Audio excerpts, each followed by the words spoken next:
சேவகன் இளமை கலைஞன் இவனே சேவகன், சேவகன் கடமை தலைவன் இவனே சேவகன்.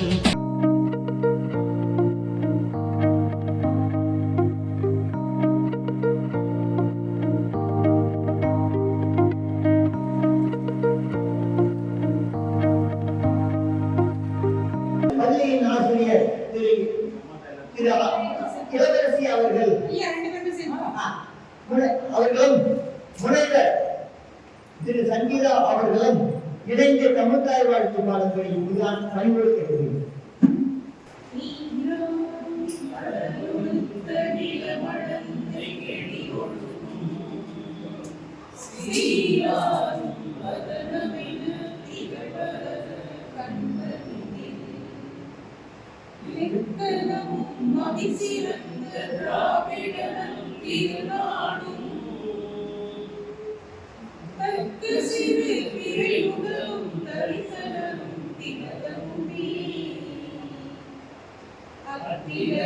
வாசனை போல் அனைத்துலகும் இன்பமுற எழுத்தி செய்யும் புகழ் வணக்க இருந்தவரும் தமிழனங்கே, தமிழனங்கே உன் சீரிழமை திறப்பி என்று செய்ய மறந்து வாழ்த்துதுமே, வாழ்த்துதுமே, வாழ்த்துதுமே. தேர்ந்தெடுக்கப்பட்டுள்ள புதிய நிர்வாகிகளை பாராட்டியும் அனைத்து உலக மகளிர் தின விழா நாளைகளும் சிறப்பாக கொண்டாடி கொண்டு தமிழ்நாடு சிந்தனைகள் கூட்டமைப்பும் மகளிர் தின விழாவை சிறப்பாக கொண்டாடி மகளிர் கொண்டிருக்கின்ற அடிப்படையில் இந்த நிகழ்ச்சியை ஏற்பாடு செய்திருக்கின்ற அருமை அம்மன் தலைமை பொறுப்பை ஏற்றிருக்கின்ற கவிஞர் பி. சுரேஷ் அவர்களே, முன்னிலை பொறுப்பை ஏற்றிருக்கின்ற எங்களுடைய ஐயா மருத்துவர் ராஜ்குமார் அவர்களே, வருகை தரவுள்ள தமிழ் நங்கை ஐயா பெரியசாமி அவர்களே, நிகழ்ச்சிக்கு வருகை தந்துள்ள கோ செல்வராஜ் அவர்களே, நிறைவு பரிசை வழங்கி சிறப்புரை ஆற்ற வருகை தந்துள்ள எங்கள் ஐயா அனைத்து இந்திய எழுத்தாளர் கூட்டமைப்பு சங்கத்துடைய தலைவரும் அம்மா தமிழ் பீடத்துடைய தலைவருமாகிய அனைத்து இந்திய அண்ணா திராவிட முன்னேற்ற கழகத்தின் கொள்கை விளக்க அணி தலைவரும் எங்கள் அருமையாளர் ஆவணி குமார் அவர்களை வருகை என்ற நிகழ்ச்சிக்கு வரவேற்கின்றோம். அதே போன்று அனைத்து இந்திய தமிழ் எழுத்தாளர் சங்க பொதுச் செயலாளர், அனைத்து இந்திய தமிழ் எழுத்தாளர் சங்க பொதுச் செயலாளர் தோழர் TSR சுபாஷ் அவர்களின் வருகை என்ற நிகழ்ச்சியை வரவேற்க காத்திருக்கின்றோம். மாநில தலைவர் தமிழ்நாடு பத்திரிகையாளர் சங்கத்திற்கு செயலாளர், அதே போன்று ஐயா திரு உமா சங்கர் அவர்களை ஜகவர் பார்த்து தொழில் துறையை பார்த்து வருகின்ற கல்வி மாணவர்களுக்கும் தொழில் துறையில் ஆர்வம் கொண்டுள்ள மக்களையும் இந்த பகுதியை மாநிலத்திற்கு தொழில் துறை ஆய்வுக்கு அந்த தகவலை தெரிந்து கொள்வதற்காக சிறப்பாக பணியாற்றிக் கொண்டிருக்கின்ற எங்களது அருமை ஐயா உமா சங்கர் அவர்களையும் ஜகவர் பாபு அவர்களையும் இந்த இணைய நிகழ்ச்சிக்கு வருக என்று திருநெல்வேலி வரவேற்க தெரிவித்தார். உள்ளமும் பெருங்கோயில் ஊருடம்பு ஆலயம் வள்ளல் பிரானார்க்கு வாயில் கோபுர வாசல் தெள்ளத் தெளிந்தார்க்கு சீமன் சிவலிங்கம் கள்ள புனலைந்தும் காடாமணிகளே. அவையோர்களே, சான்றோர்களே, அன்புக்கின சகோதர சகோதரிகளே, நான் முதல்ல நிகழ்ச்சி அடக்கம் சொன்னேன். இந்த நிகழ்ச்சியை இஸ்லாமிய சகோதரர்கள் இருக்கீங்களா? இல்ல. ஆனா இஸ்லாமியர்கிட்ட ஒரு நல்ல வழக்கம் இருக்கு. ரம்ஜான் நேரத்துல செய்தி சொல்றேன். ஒரு முஸ்லீம் வந்து ஒரு முஸ்லீமை பார்த்து சலாம் அலைக்கும் சொன்னான்னா அந்த முஸ்லீம் திரும்ப பதிலுக்கு மலைக்கும் சலாம் சொன்னான். இந்த பண்பாடு நம்ம கத்துக்கணும். நம்மளாம் தமிழர் தான். ஆனா என்ன நினைக்கிறோம்னா இவன் வணக்கம் சொன்னா நம்ம சொல்லணுமா அப்படி நினைக்கக்கூடிய ஒரு கெத்தா உட்கார்ந்து இருக்கக்கூடிய மனநிலை நமக்கு தெரியும். இது கொஞ்சம் தமிழர் மத்தியில மாறும். நான் பெரியவனா சின்னவனான்றது முக்கியம் இல்லை. ஆனா ஒரு மனிதன் நான் உங்களை பார்த்து சக மனிதர்களை பார்த்து வணக்கம் சொன்னா நீங்க எனக்கு திருப்பி வணக்கம் சொல்ற அளவுக்கு பண்பாடு பாரம்பரியத்தை நம்ம வளர்த்துக்கக்கூடிய பணிவு நமக்கு வேணும். மீண்டும் ஒருவர் நம்ம சந்திப்போம். வணக்கம். அப்ப கூட சில பேருக்கு எங்கேயோ இடிக்குது. நாம் எதுக்கு வணக்கம் சொல்லணும் அப்படின்னு. ஆனா இதெல்லாம் நம்ம கத்துக்க வேண்டிய பண்பு. ஒரு மனிதரை பார்த்தா வாங்க அப்படின்னு சொல்ற ஒரு பண்பாடு நம்ம தமிழ் மண்ணில் இருந்தது. யாராவது வீட்டுக்கு வந்தா தினையில உட்காருங்க அப்படின்னு சொல்ற ஒரு வழக்கம் இருந்தது. வாங்க நல்லா இருக்கீங்களா அப்படின்னு யாரும் கேட்கறதே இல்லை. ஏன்னா இவரே முடிவு பண்ணிடலாம், ரொம்ப சுகர் போட்டு நினைக்கிறேன், அவங்க இப்போ நிகழ்ச்சி டீ கொடுக்குறேன்னு. ஏன்னா நிறைய பேர் சுகர் ஏதோ ஒரு பிரச்சனை இருக்கும், அதனால வேண்டாம்னு நினைக்கிறாங்க. இப்படி எல்லாம் இருக்கக்கூடிய மனநிலை கொஞ்சம் யார் மாற்ற முடியும்? இதுக்காக ஒரு ஆசிரியர் உட்கார்ந்து இல்ல பேராசிரியர்லாம் வந்து கிளாஸ் எடுத்து மாற்ற முடியாது. உங்க கையில எடுத்தாலே மிகப்பெரிய ஒரு வலிமை, அதன் மூலியமா மாற்ற முடியும். இந்த நிகழ்ச்சியில ஒரு சின்ன விஷயம் நான் பார்த்தேன். கூட்டத்தில் அரசியல் பேச வேண்டாம்னு போட்டுருக்காங்க. ஆனா போனவரை போட்டது நியாயம். ஏன்னா அது அரசு அருங்காட்சியகத்தில் நடந்தது. அந்த பெரிய சகோதரர் உமாசங்கர் காப்பாட்சியராக இருக்கிறாரு. அங்க போய் அரசியல் பேசணும்னா அது நல்லா இருக்காது. ஏன்னா அவர் காப்பாட்சியா இருக்காரு, அங்க ஒரு இலவசமா இடம் கொடுத்துருக்காரு. ஆனா இந்த இடத்துல நம்ம ராஜ்குமாரையும் சுரேஷ் ஐயாவும் வாடகைக்கு எடுத்து இந்த இடத்துல நிகழ்ச்சி நடத்துங்க. இங்க போய் அரசியல் பேச வேண்டாம்னு சொன்னா அது எதுக்காக இந்த நிகழ்ச்சி நடத்தணும்? இன்னைக்கு நிலைமை என்ன நடக்குது அப்படின்னு சொன்னா, பெரிய பெரிய தொலைக்காட்சிகள்லாம் பெரிய பெரிய பத்திரிகைகள்லாம் இன்னைக்கு நிரம்பிடுச்சு, வியாபாரமா போச்சு, விட்டுட்டாங்க. 200 ரூபாய்க்கும் ஒரு கோட்டர் பிரியாணிக்கும் பெரிய பத்திரிகை நிரம்பிடுச்சு. உண்மையை பேசுறதுக்கு தயங்குறாங்க. எழுத்தாளர்கள் சிற்றர்கள் பேசுனா யார் பேச முடியும்? நான் கேட்கிறேன், 1920 பாரதி ஒருத்தர் தான், அவன் அரசியல் பேசினான். அவன் அரசியல் பேசினாதான் இந்தியாவுக்கு விடுதலை கிடைச்சது. அவனே சொன்னான் விடுதலை கிடைக்கும்னு சொன்னான், கிடைச்சு. அரசியல் பேசினா எப்படி விடுதலை கிடைக்கும்? யோசனை பண்ணி பாருங்க. இன்றைக்கு இருக்கக்கூடிய சூழ்நிலையில ரோட்ல மனிதன் நடமாட முடியலங்க.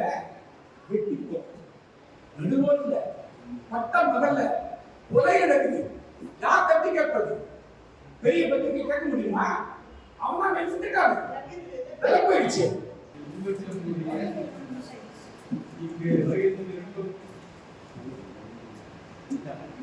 ஆடி காற்றிலும் சரி, அசையாத நாட்டிலும் சரி, சேற்றிலும் சரி, அந்த அம்மி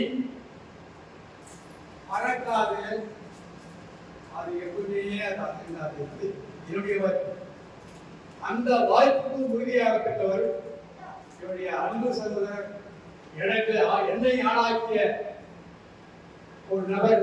இன்று நாடு முழுவதும் கூறுவதை என்பதற்கு ஒரு எடுத்துக்காட்டாக இருந்தவர் என்னுடைய அன்பு சகோதரர் ஆளாக்கியவர்கள் ஆவடியார் அவர்கள் மிக தாழ்ந்த வளத்துடன் போய் என்னுடைய மாணவர்களை வரைவர்கள் என்று பேரமிக்க எழுத்துறைகளுடைய கவிஞர்களை எழுத்தாளர்களை என்னை ஆளாக்கி எங்கோ இருந்த உழவர் கைகாட்டில் இருந்தார்.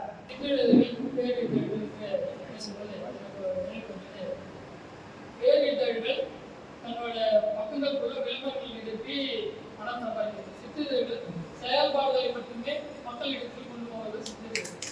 எங்க போனா பேரிதழ்கள் வந்து ஒரு நாள் படிச்சுட்டு மடிச்சு இடம் கிடைக்கும். சிற்றிதழ்கள் எல்லாவற்றையும் அந்த சின்ன சின்ன கவோட கூட இருக்கும், எதை எடுத்து படிக்கக்கூடியதாக தான் இருக்கும். அந்த செய்திகளை ஆண்டாண்டு கடத்தி போட்டுதான் சிற்றிதழ்கள். அந்த சிற்றிதழ்கள் என்பது பெரிய வேலை செய்யக்கூடிய ஒரு விஷயம் தான். இந்த மகளிர் திருவிழா என்பது நம்ம வீட்டில் இப்போ ஐயா சொன்னாங்க, சுனிதா அவர்கள் வந்து பூங்கோளத்தை போய் தாண்டி எல்லா கிரகங்களை தாண்டி போய் அவங்களோட வெற்றி படைச்சிட்டு வந்தாங்க. அவங்களோட சென்ற நாட்களோட அதிக நாள் அவங்க வந்து தன் உடலை வருத்திக்கிட்டு அது வெற்றி சூழ்நிலை ஆயிடுச்சு. அது இருந்துட்டு வந்தாங்க, பெரிய விஷயம். ஆனால் இதே திருவிழாவை ஒவ்வொரு குடும்பத்திலையும் இருக்கிறாங்க. அப்படின்னா என்னோட லைஃப்ல நடந்ததுன்னா என்னோட மனைவிக்கு நான் கொடுத்த விஷயம் தான் என்ன. என் மனைவி எப்படி திருமணம் ஆகிட்டு வந்தோடனே அவங்க வந்து எதிர்பார்ப்பு என்ன ஒரு குழந்தை பெறுதல் கட்டுதே போகிறதா இருக்குன்னா அவங்க நான் படிக்க வைக்கணும்னு நினைச்சேன். கட்டோடனே அவங்க வந்து ஒரு பிஏ முடிச்சாங்க, ஒரு எம்ஏ படிச்சாங்க, அது பிஎட் பண்ணாங்க. அது வச்சுட்டு அவங்க என்ன படிக்கணும்னு படித்தேன். அது என்ன பண்ணிச்சுன்னா பிற்காலத்தில் நான் சோர்ந்து அங்கே உட்காந்து என்னோட வேலை வாய்ப்பு கூட எனக்கு என் குடும்பத்தை காவல் பண்ணணும். அதில் ஒவ்வொரு வீட்டிலும் போய் சொல்லி விடைபெறுவதை வாய்ப்பு. இன்றைக்கு சித்தர்கள் பற்றி பேசுகிற போது நான் ஆவடியில் இருக்கின்ற ஐயா பத்மநாபனுடைய தலைமையில் சந்தர்ப்பனோட என்கிற பத்திரிகை துணை ஆசிரியர்கள் நான் நினைக்கிற போது பெரும்பான்மையாக நிறைய இளைஞர்களை அறிவாளியாக இருக்குது. சித்தர்கள் பெரிய இடங்கள் போல பெரிய இடங்கள் எல்லாம் அலங்கார துணையாக இருக்கும். ஆனால் சித்தர்கள் பெரும்பான்மையாக மனித சமூகத்தை மக்களிடத்தில் ஒரு தீப்பொறியாகவும் ஒரு நல்ல எண்ணங்களையும் சிந்தனைகளை உருவாக்குவதில் பெரிய பாங்கு இருக்கும். எனவே இந்த சித்தர்கள் பெரிய பொருட்கள் இருக்காது. சாதாரணமாக சிறிய பட்ஜெட்டில் சிறிய தொகையிலே அந்த இடங்கள் கிடைக்கும். சின்ன புத்தகம் இருந்தாலும் கருத்து செறிவு அதிகமாக இருக்கும். இது போன்ற கருத்து செறிவு தான் இந்த சமூகத்தில் மனித சமூகத்தில் பெரிய மாற்றத்தை ஏற்படுத்தும். எனவே இந்த சித்தர்கள் நிகழ்வுகள் தொடர்ச்சியாக நடைபெற வேண்டும். நிறைய இளைஞர்கள் மத்தியில் இந்த நிகழ்வுகளை கொண்டு சேர்க்க வேண்டும். அதற்கு நிகழ்வுடைய ஒருங்கிணைப்பாளர்கள் இதை போன்ற இளைஞர்களை பயன்படுத்துமாறு இந்த நிகழ்வில் கேட்டுக்கொண்டு தொடர்ச்சியாக கிராந்தி இலக்கியம் இது போன்ற நிகழ்வுகளுக்கு துணையாக முன்னால் இருக்கும். பெருமகிழ்வு அடைகிறோம். நன்றி. வணக்கம். ஆண்டாள் அகிலத்தையும் ஆதியிலும் பெண், ஆள்பவனின் சக்தியாய் அன்னையிலும் பெண்.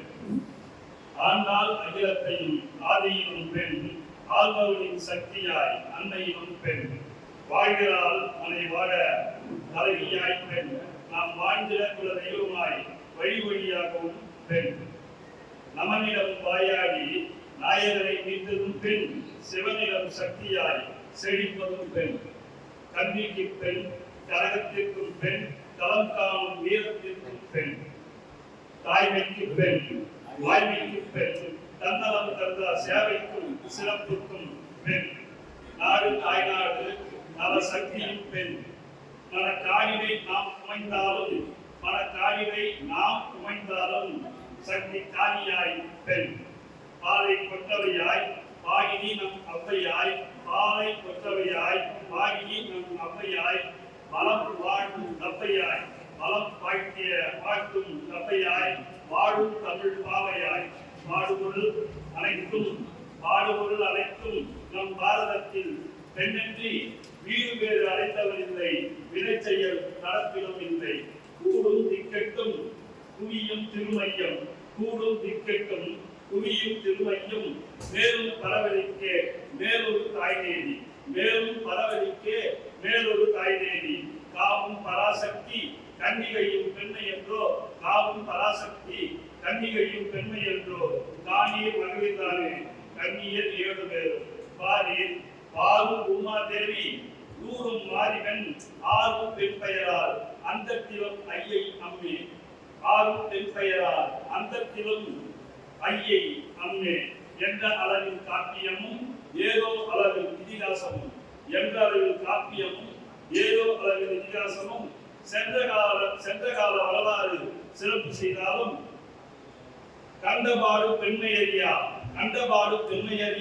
காலையர் முழுதும் அறிந்ததுண்டா, கண்டபாடு பெண்மையறியா காலையர் முழுதும் அறிந்ததுண்டா. பிண்டப்பாடு பிறப்பின்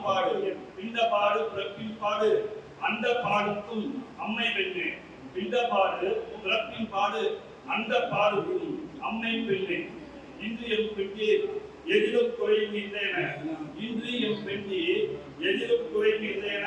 விழித்தார் கனடாவின் சுனிதா வில்லியம்ஸின் பணிதான் அந்தம் சொல்லும், சுனிதா வில்லியம்ஸின் பணிதான் அந்தம் சொல்ல வினிதா கனடாவின் அமைச்சியாய் வெற்றி கொள்ள. துணிந்தார் பெண்கள் பலர் தோல் தட்டி ராணுவத்திலும், துணிந்தார் பெண்கள் பலர் தோல் தட்டி ராணுவத்திலும், விழித்தார் எல்லை தாண்டி விழி நீருள்ளும் வேவு பார்க்க, விழித்தார் எல்லை தாண்டி விழி நீருள்ளும் வேவு பார்க்க. பாரதி கண்ட பெண்களையே பார்க்கிறோமே தலைநிமிர, பாரதி கண்ட பெண்களையே பார்க்கிறோமே தலைநிமிர. பழங்கதி பகுத்து புது விதியாய் பொது விதி எழுது பெண்மகளே, வாழ வையகம் வாழ்கவென்று வாகு செய்யும் பெண்மகளே, வாழ வையகம் வாழ்க என்று வாது செய்யும் பெண்மகளிர் வாழ வாழ வாழ்த்துகிறோம். தாய்மை மனிதம் செய்ய வாழ்வாக்கு, தாய்மை மனிதம் செய்ய வாழ்வாக்கு, மகளிர் வாழ வேண்டும் என்று வாழ்த்தி விடைபெறுகிறேன். நன்றி, வணக்கம். அறத்துப்பால் உட்பால் இன்பத்துப்பால் என ஐயன் அன்பால் எழுதிய தமிழே நீ பெண்பால் எனக்கு உன்பால் அன்பால் நம் பொழுதும் பண்பால் என வளர்த்து நின்பால் என ஈர்த்தாய். உன் அழகால் உலகாள்வதை ஒரு நாளும் மறவேன். தமிழால் பிறந்து தமிழால் வளர்ந்து தமிழுக்கு உழைவு செய்த என் சொல்லின் செல்வரே, 33% இடஒதுக்கீடு அரசியலில் மட்டுமல்ல இந்த மேடையிலும் என பெண்களுக்கு 33% இடஒதுக்கீடு தந்த எழுத்தாளி ஹரிதாஸ் அவர்களே, மருத்துவர் ராஜ்குமார் அவர்களே, பெரியோர்களே, சான்றோர்களே, இந்த இனிய மகளிர் தினத்தில் உங்களை எல்லாம் சந்திப்பதில் எங்களுக்கு பெரிய மகிழ்ச்சி. எல்லா துறைகளிலும் பெண்கள் முன்னேறி விட்டார்கள் என்பதுதான் என்னோட கருத்து. 20 ஆண்டுகளுக்கு முன்னாடி அவங்க எல்லா துறையிலும் வந்துட்டாங்க, பேராசிரியர்கள் வந்துட்டாங்க,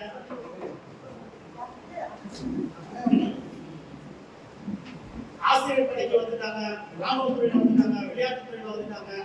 எல்லா துறைகளிலும் பெண்கள் முன்னேறி ஒரு குறிப்பிட்ட இடத்தை அடைஞ்சிட்டாங்க. எங்களுக்கும் இடம் கொடுங்க. அடுத்தடுத்து வர ஆண்டுகள்ல சர்வதேச மகளிர் தினம் கொண்டாடுற மாதிரி உள்ளூர் ஆண்கள் தினமாக கொண்டாடுற ஏக்கத்தோடு அமைக்கக்கூடிய ஆண்களே, நாளையில் மட்டும் இல்ல, நாளையில 33%, இதே 100%, 100% பெண்களுக்கு இடம் அளிக்கக்கூடிய சான்றோர்களே, உங்களை எல்லாம் இந்த மகளிர் தினத்தில் வாழ்க்கையை தவிர வேற சிறப்பு என்ன இருக்கிறது? எல்லாருக்கும் தெரியும், விண்வெளிக்கு சென்று வந்த சுனிதா வில்லியம்ஸ் சொல்லிட்டு எல்லாரும் சர்வதேச அளவில் கொண்டாடுறோம். ஆனா உடன் சென்று வந்த ஆனா யாருக்காவது தெரியுமா? யாருக்கும் தெரியுது. கூட ஒரு ஆண்டு வீடு வர்றாரு, அவர் பேருடைய யாருக்கும் தெரியுது. போட்டோட போடலாம். அந்த வகையில சரிசமமா எல்லா இடங்களும் முன்னேறிய பெண்களே, புறநானூறு தொடங்கி இன்னும் 400 ஆண்டுகளுக்கு பிறகு முன்னேறி இந்நாள் வரையில் எல்லா துறையிலும் சாதனை படுத்திருக்கும் அருமை மகளிர்களை வாழ்ப்பதை தவிர வேற சிறப்பு என்ன என்று உங்களை எல்லாம் வாழ்ப்பதற்காக வந்திருக்கக்கூடிய அருமை சான்றோர்களே, எல்லா துறையிலும் முன்னேறிட்டாங்க, எல்லா துறையிலும் முன்னேறிட்டாங்க. மகளிர் திருச்சனை கவர் பிரிச்சு பார்த்து ஒரு அறிவிச்சு செய்தி ஐயா நான் சொல்லுவாங்கன்னு எனக்கு தெரியல. பிரிச்சு பார்க்கறதுக்காக பார்ப்போம். 4 வருஷத்துல ஒரு செய்தி, சென்னையில் முக்கிய பெண் தாதா கைது அப்படின்னு செய்தி. பெண்கள் எல்லா துறையிலும் வந்துட்டாங்க, ஒரு துறை மட்டும் இல்லையே என்ற ஏக்கத்தை நிறைவு செய்கிறாங்க. எல்லா துறையிலும் பெண்கள் வந்துட்டாங்கன்னு நினைச்சுக்கிறோம். சாதனை மகளிர் முதல் பக்கத்துல சாதனை மகளிர், 3வது 4வது பக்கத்துல ஒரு வேதனை மகளிர் அவங்க வந்து சேர்ந்துட்டாங்க. அந்த வகையில உங்களை எல்லாம் பார்ப்பதற்காக வந்திருக்கக்கூடிய அத்தனை சான்றோர்கள் முன்னிலையில் எனக்கும் ஒரு வாய்ப்பை கொடுப்பதற்காக அனைத்து மகளிருக்கும் ஏக்கப்போரையோடு உட்கார்ந்திருக்கக்கூடிய ஆண்களுக்கும் என்னோட நெஞ்சார்ந்த நன்றிகள். பாரதி வந்து பாடியிருக்கிறாரு, பெண்கள் வந்து முன்னேறணும் சொல்லிட்டு. ஆனா வள்ளுவர் வந்து 2000 ஆண்டுகளுக்கு முன்னாடி முன்னேறிய பெண்களை பத்தி குரல்ல சொல்லியிருக்காரு. அவர் 2000 ஆண்டுகளுக்கு முன்னாடியே முடிவெடுக்கிற பெண்கள் வந்து எல்லா துறையிலும் சமமாக வந்து. ஆனா ஒரே ஒரு துறை மட்டும் அவர் வச்சுக்காக எனக்கு தோணுது, ஆண் பெண். இந்த 2 பேரை படிக்கும்போது ஆண் நெடில் எழுத்தா வச்சு, பெண் குறில் எழுத்தா யார் வச்சாங்க? பாரதியார் ஒரு விளக்கம். பெண் என்றாலே மென்மையானவர். அதனால அவர் பேர்ல கூட வந்து கொஞ்சம் நெடில் தூக்கலா இருக்கக்கூடாது. பேர்ல கூட பெண் அப்படின்னு சொல்லும்போது நமக்கு மனதை வருடணும். அதற்காக பெண் அப்படின்ற பேரை செலக்ட் பண்ணிருக்கிற வள்ளுவர் பாரதியார். அவ்வளவு பெரிய மகான்கள் எல்லாம் குறிப்பிட்டு உங்களை எல்லாம் வாழ்த்திட்ட பிறகு இந்த சிறியணி அடியணி வாழ்த்து எந்த அளவுக்கு பெற்றார் என்று உங்களை எல்லாம் வாழ்த்துவதற்கு வந்திருக்கக்கூடிய அத்தனை உள்ளங்களுக்கு முன்னாடி ஒரே ஒரு வார்த்தை சொல்லி கவிஞர் கண்ணதாசன் போய் கேட்கிறாங்க, அழகான பெண் பற்றி ஒரு கவிதை சொல்லுவாங்க கேட்கிறாங்க. அவர் சொல்றாரு, பெண்ணாலே அழகான, அழகில்லாத பெண் அழகான பெண், பெண் என்றாலே அழகு என்றுதான் பொருள். பெண்ணுக்கான அழகு நீங்க போயிட்டு டிக்ஷனரி எடுத்து பாருங்க, பெண் அப்படின்றது பியூட்டி, அழகு. பெண்ணோட சொல்லுக்கு அழகு எழுதுவோம்னு கண்ணதாசன் அழகா சொல்றாரு. அவர் ஒரு கவிதை சொல்றாரு, பிரபஞ்ச அழகின் மொத்த புகழ் அவள்தான் என் மகள், வாழ்க்கையை கரை சேர்த்த ஒரு துணை அவள்தான் மனைவி, இறைவன் அனுப்பி வைத்தான் தன்னை அவள்தான் நம் அன்னை, தோல்வியிலிருந்து நம்மை காக்கும் தேவி அவள்தான் கோழி முகம் இல்லாத கோழி. இப்படி கோழியாய் மனைவியாய் அன்னையாய் மகளாய் ஒரு பெண் நம் வாழ்வில் கடந்து சென்றால் அதுதான் நம் வரம். பெண்கள் வந்து குழந்தைகளாப்படுத்துவது வரம் அப்படின்னு இப்போ சொல்றோம். ஆனால் வள்ளுவர் 2000 ஆண்டுகளுக்கு முன்னாடி பெண்மைக்கு சிறப்பு சேர்த்து இருக்கிறாரு. அப்படிப்பட்ட மகளிரை மகளிர் தின கொண்டாட்டங்களை கொண்டாடுவது பெரிய முயற்சி. ஒவ்வொரு ஆண்டும் மார்ச் 8ஆம் தேதி மட்டும் கொண்டாட வேண்டியவர்கள் அல்ல மகளிர்கள், ஒவ்வொரு நாளும் ஒவ்வொரு தினமும் கொண்டாட வேண்டியவர்கள் வேண்டும். அந்த வகையில ஒரு சின்ன வேண்டுகோள் மட்டும் உங்களுக்கு முன்னாடி வைக்கிறேன். ஐயா முன்னாடி, ஆவியார் முன்னாடி. ஒவ்வொரு ஆண்டும் மகளிர் தினத்தை கொண்டாடுவது போல, சர்வதேச மகளிர் தினத்தை கொண்டாடுவது போல உள்ளூர் ஆண்கள் தினமாவது ஒன்று கொண்டாடுங்க. அதுக்கு வாய்ப்பு இருந்தா ஒரு நாளை நானே சொல்றேன், 27 கொண்டாடு. ஏன்னா அதான் என் பிறந்த நாள். இல்லைன்னா யாராவது ஒரு சான்றோடு பிறந்தாலையாவது உள்ளூர் ஆண்கள் தினம் நம்ம கொண்டாட ஆரம்பிச்சோம்னா பின்னால ஒரு 20 ஆண்டுகள் கழிச்சு உலக மகளிர் தினம் கொண்டாடுற மாதிரி ஒரு சென்னை அளவில் மாவட்ட ஆண்கள் தினம் கொண்டாடுற வாய்ப்பா இருக்கும் கேட்டு இந்த வகையில வாய்ப்பளிப்பதற்கு நன்றி கூறி விடைபெறுகிறேன். நன்றி. தமிழின் பார்க்கும் முதல் சங்கத்தை நாங்கள் அனைவருக்கும் உண்டாக்கி கொள்கிறேன். இந்த இனிமையான நிகழ்வுக்கு என்னை அழைத்து இந்த பேசுவதற்கு ஒரு வாய்ப்பினை நல்கிய சித்திரர்கள் கூட்டத்தினுடைய அனைத்து சான்றோர் மக்களுக்கும், மேடையில் அமர்ந்திருக்கின்ற சான்றோர்கள் ஆண்டோர்கள் அனைவருக்கும், என்னோடு வீட்டில் இருக்கின்ற ஒரு அனைவருடைய முதற்கு வணக்கங்களை அன்போடு தெரிவித்துக் கொள்கிறேன். சிற்றிதழ்கள் என்ற ஒரு சொற்பதம் 1935ஆம் ஆண்டுகளில் மணிக்கொடி, எழுத்து ஆகிய சிற்றிதழ்கள் எல்லாம் முதல் காரணமாக அடித்தளமாக அமைந்த சிற்றிதழ்களாக இருக்கின்றன. PS ராமையா அவர்கள் 1935ஆம் ஆண்டிலே முதலில் மணிக்கொடி என்ற ஒரு சிற்றிதழை தொடங்கினார். அவருடைய அந்த சிற்றிதழாக்கப்பட்டது தமிழை வளர்ப்பதும் அழகியை வளர்ப்பதும் தமிழ் சார்ந்ததுமாகவே அமைந்தது. அதை தொடர்ந்து எழுத்து என்ற இன்னொரு சிற்றிதழ் அந்த காலத்தில் ஆரம்பிக்கப்பட்டது. 1950, 60 ஆண்டுகளில் சற்று பரிணாம வளர்ச்சி, 70களில் கூடுதலான வளர்ச்சி, ஆனந்தவிகடன் போன்ற பத்திரிகைகள் எல்லாம் சிற்றிதழ்களாக இங்கே பரிணமிக்க தொடங்கின. சிற்றிதழ்கள் பரிணாமம் வளர்கின்ற பொழுது தமிழையும் தமிழ் இலக்கியத்தையும் சிறுகதைகளையும் புனைக்கதைகளையும் மட்டுமே அங்கே பேசிக் கொண்டிருந்த அந்த நிகழ்வுகளை கொஞ்சம் காலம் கடந்து சென்று சிற்றிடை சிறுதுளி பெருவெள்ளம், சிறுதுளியாயினும் பெருவெள்ளமாவதும் எல்லாம் எப்படின்னு சொன்னா, சிறு சிறு துளியா விழுந்தா அது பெருவெள்ளமா வருமா.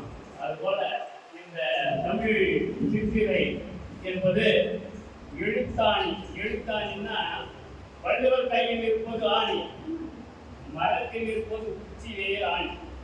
அந்த உச்சி வேர் ஆணி எப்படி மரத்தை தாங்குகின்றதோ அதுபோல் இந்த எழுத்தாணி சிற்றிடையும் ஒரு காலத்தில் பெரிய நிறுவனமாக வரும் என்று இந்த வாய்ப்புக்கு நன்றி கொடுத்த அனைவருக்கும்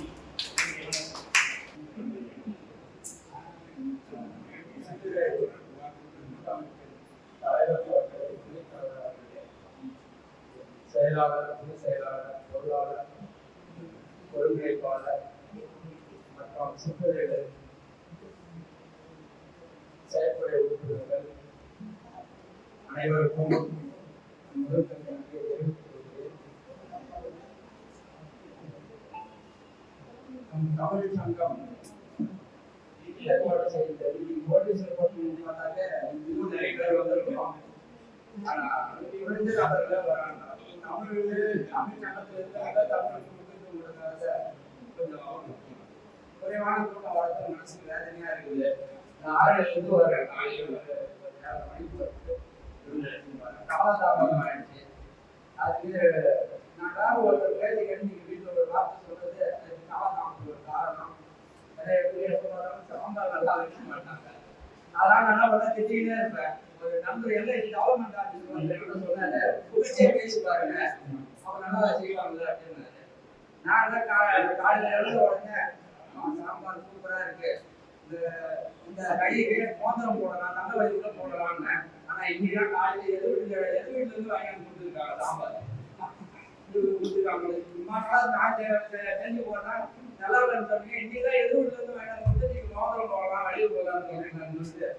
அதனால கொஞ்சம் ஜாஸ்தி போய் குடிச்சிட்டு வந்தாலும் லேட் ஆயிடுச்சு. அதனால இந்த வருஷம் அனைத்து ஏன்னா அதிகாரம் சாம்பார் சாதம் போட்டேன். மற்ற தலைவர்கள் பேச இருப்பதால் நம் தமிழ் சொந்தங்களுக்கு அனைவருக்கும் என்னை பேச அழைத்த ஹரிதாஸ் ஐயா அவர்களுக்கும் நன்றி விடைபெறுகிறேன். நன்றி வணக்கம். சிற்றிதழ் என்பது ஒரு சின்ன இதழ் நினைக்கக்கூடாது. இன்னைக்கு இருக்கிற பெரும் தலைவர்கள் பெரும் எழுத்தாளர் எல்லாருமே சிற்றிதழ்களுக்கு வந்தவங்க. அப்படி பார்க்கின்ற பொழுது நம்ம சிற்றிதழ் கூட்டமைப்பு என்பது பெரிய தலைவர்களை உருவாக்குகின்ற ஒரு பண்பற்ற இடமா இருக்க போகுது. அதனால இந்த சிற்றிதழ் கூட்டமைப்பு நம்ம பெருமாறியான ஒரு ஆதரவை வாழ்த்துறை வழங்க அழைத்த சிற்றிதழுக்கு நன்றி. இது ஒரு திருக்கணியின் திருக்கிறது. இது ஒரு திருக்கணியின் திருக்கிறது. தமிழ் சிற்றிதழ் கூட்டமைப்புக்கு முதல் வணக்கம். தமிழ் சிற்றிதழ் கூட்டமைப்புக்கு என் முதல் வணக்கம். ஊர்வனமும் பரப்பனமும் நேரேறி பயிலும் உயர்வுகளை மட்டுமின்றி இங்கு பார்க்கின்ற பொருள் எல்லாம் தெய்வங்கள். வெயிலளிக்கும் ரவி மதி விண்மீன் மேகம் மேலுமிங்கு பலப்பலவா தோற்றம் கொண்டு இயலுகின்ற ஜனப்பொருள்கள் அளிக்கும் தெய்வம் எழுதுகோள் தெய்வம் எழுத்தும் தெய்வம் என்ற மகாகவி பாரதியை வணங்கி இங்கு கூடியிருக்கும் ஆண்டோர்களுக்கும் சான்றோர்களுக்கும் எனது முதற்கண் வணக்கத்தை தெரிவித்துள்ளேன். இந்த எழுத்தாணி தமிழ்கலை இலக்கிய சங்கம் மற்றும் தமிழ்நாடு சிற்றிதழ் கூட்டமைப்பு நடத்தும் முதல் நிர்வாகிகள் அறிமுக கூட்டம். இந்த கூட்டத்திற்கு வருகை தந்ததற்கு உண்மையில் மிகவும் மகிழ்ச்சி அடைகிறேன். இந்த நிகழ்ச்சியை கவிஞர் ஹரிதாஸ் அவர்கள் எவ்வளவு சிரமப்பட்டு நடத்தி கொண்டிருக்கிறார் என்பதை நான் அறிவேன். ஒரு வாழ்வாதாரத்திற்கே சிரமப்படும் சூழலில் தமிழுக்காக அரும்பணிகள் செய்வது என்பது அசாத்தியமான ஒரு செயல். அந்த செயலை ஒலிகளாமல் செய்து வரும் சகோதரருக்கு எனக்கு மனமார்ந்த பாராட்டுகள் எப்போதும். இன்று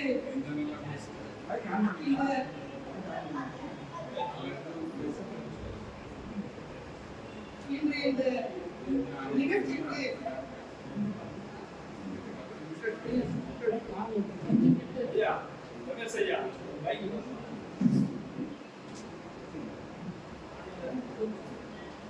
இந்த நிகழ்ச்சியில் எனக்கு வந்த உடனே ஒரே ஒன்று, இது தமிழ்நாடு சிற்றிதழ் கூட்டமைப்பின் நிறுவனர் தலைவர் செம்மொழி துரையரசனார் அவர்களை பார்த்து பழகி போனது. இது நான் கலந்து கொள்ளும் முதல் கூட்டம், அவர் இல்லாத முதல் கூட்டம் என்பதால் சற்று வருத்தமாகத்தான் இருந்தது. சற்று நேரம் கழித்த பிறகு அதை கொஞ்சம் கொஞ்சமாக ஆசுவாசப்பட்டுக் கொள்ளுங்கள். இன்னைக்கு வந்து உங்களுக்கு எதிர்க்க நாங்கள் நிற்கிறோம். கடும் போராட்டங்களை சந்தித்தால் இங்க வந்து நாங்கள் நிற்கிறோம். பாரதி சொல்லிட்டு போயிட்டாரு அப்படிங்கிறதுனால சும்மா கிடைத்து விடவில்லை எங்களுக்கு சுதந்திரம். வீட்டுல போராடித்தான் நாங்க இங்க வந்து நிற்கிறோம். பாரதி கொடுத்த சுதந்திரம் எல்லாருக்குமானது. ஆனால் ஒவ்வொரு பெண்ணும் வீட்டில் போராடித்தான் இந்த மாதிரியான வெளி உலகத்தில் வந்து நிற்க முடியும். அந்த போராட்டங்களுக்கு பயந்தோம்னா நாங்க இங்க வந்து நிற்க முடியாது. சரிங்களா? அப்படி இருக்கும்போது ஆணும் பெண்ணும் நிகர் அப்படின்னு சொல்லிட்டா போதுமா? ஒரு தாபாக்கா வேற வந்துட்டாங்கன்னு சொன்னார். அது வந்து ஒரு நகைப்பிடமும் வேற அது வந்து இங்க பார்க்கப்பட்டது. உண்மையில் நான் சொல்றேன், கேட்டுக்கோங்க. ஒரு ஆண் தாதாவாகிறான்னா அதற்கு 1000 காரணம் இருக்கலாம், சுயநலமான காரணங்கள் 1000 இருக்கலாம். ஆனால் ஒரு பெண் தாதா என்ற நிலைக்கு தள்ளப்படுகிறார் என்றால் அதற்கு ஒரே ஒரு காரணம் தான் இருக்க முடியும். அதற்கு காரணம் ஒன்று ஆணாக இருக்கலாம், இல்லை சமூகமாக இருக்க முடியும். அந்த இடத்திற்கு தள்ளுவது சமூகமே தவிர அந்த பெண் தானாக விருப்பப்பட்டு அந்த இடத்திற்கு அவள் செல்லவே மாட்டாள். எந்த சுயநல காரணங்களுக்காகவும் பெண் தவறான வழியில் செல்லவே மாட்டாள். இதை வந்து இந்த மேடையில நான் அழுத்தம் திருத்தமா பதிவு பண்றேன். அடுத்ததான் வந்து இன்னைக்கு இன்னொரு மகிழ்ச்சியான ஒரு விஷயம் என்னன்னா, சகோதரர் ஆவடிக்குமார் அவர்களை ரொம்ப வருஷம் கழிச்சு நான் எனக்கு பார்க்கிறேன். நிறைய நிகழ்ச்சிகள்ல வந்து கலந்துக்கிட்டாலும் கூட அவங்க ஒரு பக்கம் நிகழ்ச்சிகள் செஞ்சுட்டு இருக்காங்க, நாங்க ஒரு பக்கம் நிகழ்ச்சிகள் செஞ்சுட்டு இருக்கோம். சற்றேறக்குறைய ஒரு 2-3 வருடங்களுக்கு மேல இன்னைக்கு சகோதரரை பார்க்கக்கூடிய ஒரு சந்தர்ப்பம் கிடைச்சது. அது எனக்கு ரொம்பவே நிறைவா இருக்கு, ரொம்ப மகிழ்ச்சி. மகிழ்ச்சியா இருக்கு. நன்றி. அதே மாதிரி இன்னைக்கு இந்த நான் கேளம்பாக்கத்துல இருந்து இங்க காஞ்சிபுரம் வந்திருக்கேன் இந்த நிகழ்ச்சிக்காக. ரொம்ப ஒரு சகோதரர் ஹரிராசன் மேல ரொம்ப ஒரு பாசமும் அன்பும் அவங்களுக்கும் என் மேல அபரிமிதமான அன்புடையவங்க. அதனாலதான் எத்தனையோ சிக்கல்கள் இருந்தாலும் கூட இன்னைக்கு நிகழ்ச்சிக்கு வந்தே ஆகணும்னு வந்து அதுக்கேற்ற மாதிரி இங்க வந்து கூட்டம் குறைவன் கூட ஒரு நண்பர் சொன்னாரு. உண்மையில இலக்கிய கூட்டங்கள்ல 20 பேர் இருந்தாலே அது வெற்றிகரமான கூட்டம் இல்லையா? அதனால சொல்றேன், அதோட சிரமங்கள் என்னன்றது எனக்கு தெரியும். இங்க 40 பேர் இருக்கிறாங்க. இது மிக மிக வெற்றி அடைந்த கூட்டம். சரிங்களா? அப்படி ஒரு வெற்றி அடைந்த கூட்டம் ஏன் சொல்றேன்னா, ஆணும் பெண்ணும் எல்லாருமே இருக்கிறாங்க. வெறும் ஆண்கள் மட்டுமே இல்லை, பெண்கள் மட்டுமே இல்லை, எல்லாரும் சேர்ந்து கொண்டாடக்கூடிய ஒரு விழாவாக இது இருக்கு இல்லையா? அப்போ இது வந்து நிச்சயமா வெற்றி அடைந்த கூட்டம் தான். நான் வந்து எட்டயபுரத்துல என்னுடைய 6வது நூல் போயிட்டு பாரதிக்கான ஒரு ஆய்வு, பாரதி ஒரு மகாசக்தி அப்படிங்கிற ஒரு நூலை நான் வெளியிட்டேன். ஒரு 30 பேர் தான் இருப்பாங்க கூட்டம் பார்த்தீங்கன்னா. அப்போ அவங்க பாரதி கிருஷ்ணகுமார் அவர்களை குறிப்பிட்டு நான் அந்த நூலை வெளியிட்டேன். அவங்க கூட அங்கே கூட்டம் குறைவா இருக்கு அப்படின்னா அவங்க வருத்தப்படுறாங்க. பாரதி அவரை வந்து எவ்வளவு பெரிய ஒரு மகா கவி, இன்னைக்கும் 143 வருடங்களை கடந்து இன்னைக்கும் அவரை நாம பேசிட்டு இருக்கோம். அப்படிப்பட்டவரே இறக்கும் போது அங்கே இருந்தவர்கள் 11 பேர் 12 பேர் தான். அப்படி இருக்கும்போது இன்னைக்கும் நாங்க அந்த 11 பேர் 12 பேர் மட்டும்தான் இருந்தாங்க அப்படிங்கிறதுனால அவர் வந்து சாதாரணமானதா? அவருக்கு ஈக்குவலா யாராவது இருக்காங்களா? அவருக்கு இனிய யாரையாவது சொல்ல முடியுமா?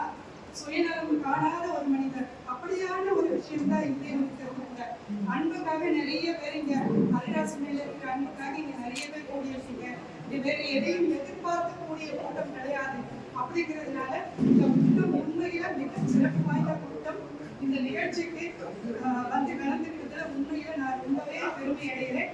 இந்த வாய்ப்பு எடுத்த அத்துணை அலுவலர்களுக்கும் மனமார்ந்த நன்றி தெரிவித்துக் கொள்கிறேன். இந்த நிகழ்ச்சியின் நாயகர் எழுத்தாளி சித்திரர்கள் கூட்டமைப்பின் இவர் ஆசிரியர். இவருக்கு ஒரு வாழ்த்துக்களை கூறி இந்த சித்திரர்கள் இவர் எவ்வளோ கஷ்டப்பட்டு நடத்திருக்காருன்னு ஐயா எனக்கு சொல்லியிருக்காரு. எத்தனை கஷ்டமான சூழ்நிலையில கூட இந்த சித்திரர்கள் நடத்ததை அவர் விட்டதே இல்லைன்னு சொல்லியிருக்காரு. அதனாலேயே இன்னைக்கு நான் கலந்து வந்திருக்கேன். ஐயா கூட்டத்துக்கு ரொம்ப நன்றி. சின்ன மரியாதை கொடுக்கணும்.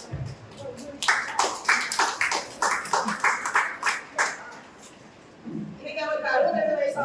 ஐயா பிறந்த நாள் வாழ்த்துக்களையா. அது மட்டும் இல்லாம இந்த சிட்டிகளை நடத்துறதுக்கு அவர் ரொம்ப கஷ்டப்படுறான்னு கேள்விப்பட்டிருக்கேன். அதனால இந்த மாத எழுத்தாளியோட என்னோட ஒரு சிறு துணி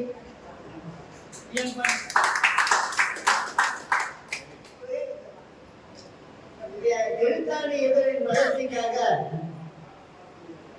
நம்முடைய ஆசிரியர் சுரத்தினா அவர்கள் ரூபாய் 1000 வழங்குவதாக இருந்தது தெரிவிக்கிறது. அவர் பிறந்த நாள்ல ஒரு நிகழ்ச்சி சிறப்பானது விழாவை ஏற்பாடு செஞ்சாரு. அவர் எத்தனை கஷ்டங்களையும் இந்த எழுத்தாளி நடத்திருக்காருன்னு கேள்விப்பட்டப்ப அவரை நினைச்சு பெருமைப்பட்டிருக்கேன். ரொம்ப பெருமைப்பட்டிருக்கேன். அவர் நிறைய பார்த்துருக்கேன். இல்லைன்னா முதல் முறையா நான் இந்த கூட்டமைப்பு வந்திருக்கேன். எல்லாரும் பேசுகிறேன் மகளிர் தின விழா சொல்லி மகளிரை போட்டணி விழா மட்டும்தான் எல்லாரும் சொல்லிருக்கீங்க. மகளிரை போட்ட விழா மட்டும் சொல்றீங்க. ஆனா மகளிர் எவ்வளவு கஷ்டப்பட்டு இந்த மகளிர் தின கொண்டாடுறதுக்கான விழாவை ஏற்படுத்த தெரியுமா உங்களுக்கு? ஒரு பஞ்சாலையில ஆணும் பெண்ணும் வேலை பார்க்கறாங்க. ஆனா ஆணுக்கு ஒரு கூலி, பெண்களுக்கு ஒரு கூலி. ஆணுக்கு ஒரு கூலி, பெண்களுக்கு ஒரு கூலி. சமமா பார்த்தா சொல்லுவீங்க. 2000 வருஷத்துக்கு முன்னே சமமா பேசுறாங்கன்னு சொல்லுவீங்க. ஆனா கூலி கொடுக்கறதுல மட்டும் ஆணுக்கு ஒரு கூலி, பெண்ணுக்கு ஒரு கூலி. இது எந்த விதத்துல நியாயம்? இத நாங்க போராடி வாங்கியிருக்கோம். 75 பெண்கள் உயிருக்கு போராட்டம் பண்ணி அமெரிக்காவில் ஒரு பஞ்சாலையில 75 பெண்கள் உயிருக்கு போராட்டம் பண்ணி தான் இந்த மகளிர் மார்ச் 8ஆம் தேதி தான் மகளிருக்கும் சம கூலி கொடுக்கணும்னு அந்த அரசாங்கம் பிரகடனப்படுத்தின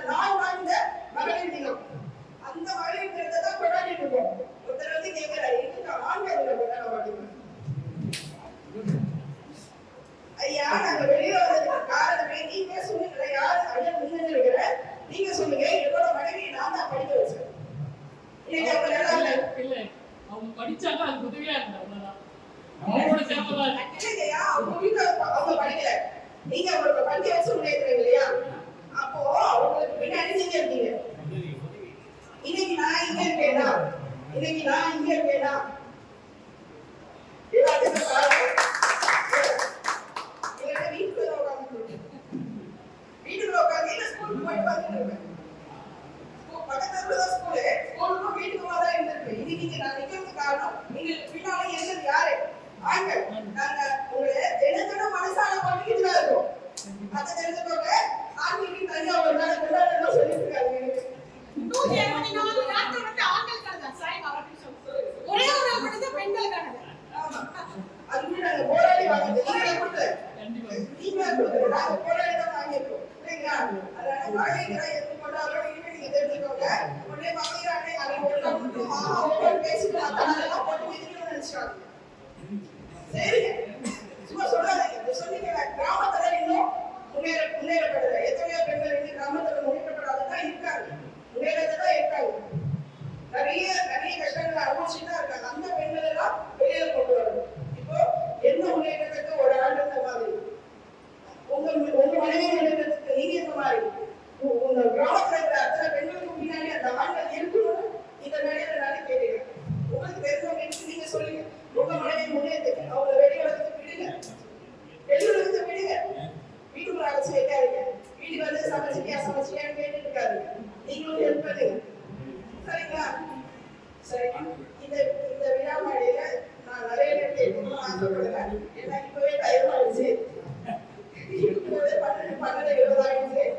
அதனால எனக்கு இந்த சிறிதழ் கூட்டமைப்புல பேச ஒரு சின்ன வாய்ப்பு கிடைச்சிருக்கு. ரொம்ப நன்றி சொல்லிட்டு எனக்கு முன்னாடி பேசுன எல்லாருமே ரொம்ப நல்லா பேசுறீங்க. ஒவ்வொருத்தருக்கும் ஒவ்வொரு கருத்தை எடுத்து வச்சுங்க. எல்லாருமே தனித்தனியா ஒவ்வொரு கருத்தை எடுத்து வச்சுங்க. உங்க எல்லாருமே வந்து வாழ்த்துக்களும் பாராட்டுகளும் வாய்ப்புகள் நன்றி பாராட்டி விடைபெறுகிறேன். மையமேற்ற ஒரு மக்கள் மத்தியிலே கையினால் ஒரு காலம் இருக்கிற பையன் நாவை ரசித்த விழந்தவள் மையை காதலை கொண்டு கழிவாக என்று தமிழடியை விழுகிறேன். இங்க இருக்கக்கூடிய தமிழ் சான்றோர்கள் அனைத்து தமிழ் சான்றோர்களை பொறுப்பாளர்களை தொட்டு வருகிறேன்.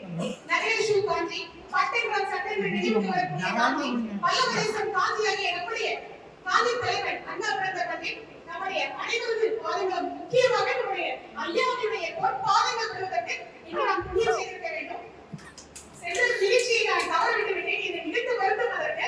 ஆனால் இந்த நிகழ்ச்சியை தவறவிடக்கூடாதுங்கிறத நான் ரொம்ப இனிப்பு போராடிதான் வந்திருக்கேன். அம்மா சொன்ன மாதிரி 324 நாட்கள் வந்து உண்மைதான். ஒரே ஒரு நாள் தான் எங்களுக்கு. ஆனா உண்மையாவே அந்த ஒரு நாள் கூட இங்க வந்து நான் நிகழ்த்து பேசுறேன். காரணம் வந்து அம்மா சொன்ன மாதிரி ஐயா தான். நிறைய ஆண்கள் வந்து நிறைய பெண்கள் குளத்திற்கு வந்து இருக்கிற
என்ன பண்றது யாருக்கும் புரியல. மனைவி மக்கள் எல்லாருமே ஒரே அழுக. ஆனா இவர் சோர்ந்து போல. இந்த எழுத்தாளர்களுடைய கடைசியில ஒரு பக்கம் ஒரு வரி கொடுத்தாங்க. எதை இழந்தாலும் மன உறுதியை மட்டும் இழக்கக்கூடாது, மன வலிமையை வெற்றிக்கு வழிகாட்டும். ரொம்ப அழகான ஒரு வரி. ரொம்ப பாசமானவரை, எனக்கு ரொம்ப அன்பானவர். வார்த்தை வரல எனக்கு அவர்கிட்ட. அவ்வளவு மகிழ்ச்சியா இருக்கு எனக்கு. எல்லாரும் ரொம்ப சந்தோஷம். ரொம்ப ரொம்ப ரொம்ப நன்றி. வாழ்த்துக்கு நன்றி. வணக்கம்.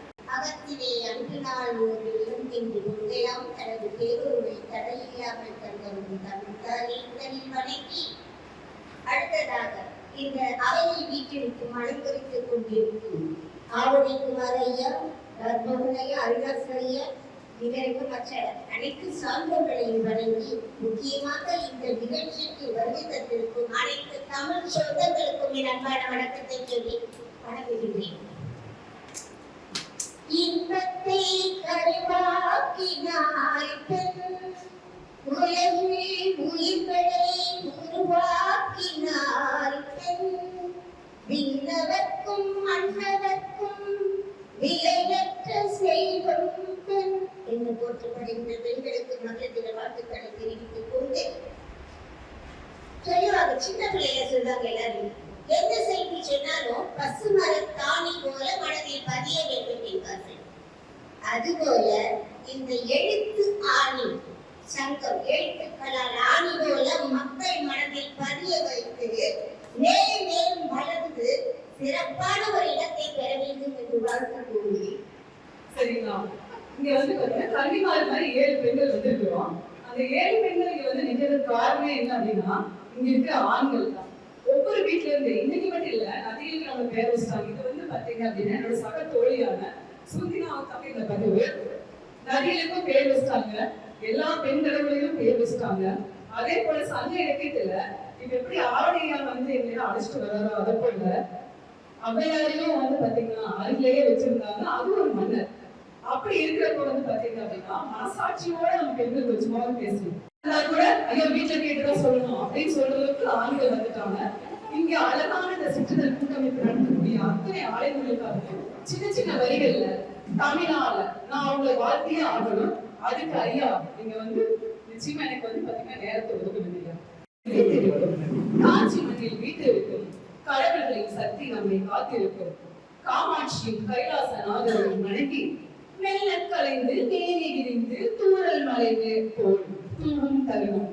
சந்தம் கொண்டு முத்தாய் திகழ்ந்த முத்தமிழ் மணந்த குற்கை மண் போல் கல்வியில் சிறந்த காட்சியும் சிறப்பு.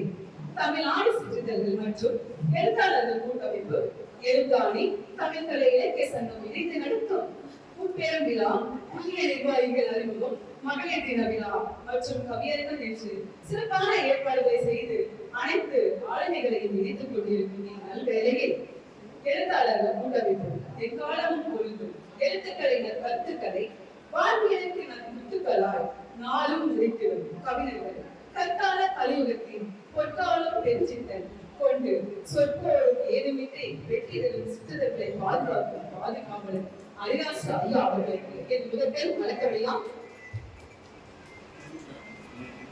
இதில் பிரித்து சிந்தும் முதல் சங்கம் அவர் திருக்குறளில் அவர் கூறும் எழுத்தின் முதன்மை ஆவணியின் சிறப்பு கற்ற அறிவு கைகொண்டு பட்டங்கள் பெற்றாலும் தனித்தமிழ் எப்போதும் அவரிடம் அடைக்கலந்து மான் போன்ற உள்ளமதில் மனம் வீசும் தமிழ் மழை போல குணம் கொண்டதால் மண்ணில் அவர் தனி மதித்திடும் மங்கையை மகிழொளி மனதில் மாணிக்க மாலை போல் விலைமதி பெற்ற அவர் பைந்தமிழ் சொல்லி செல்வ அனைத்து இந்திய தமிழ் சங்கத்தின் தலைவர் ஆவணிக்குமார் ஐயா அவர்களுக்கு கொண்டு முயற்சி மதிய வணக்கம்.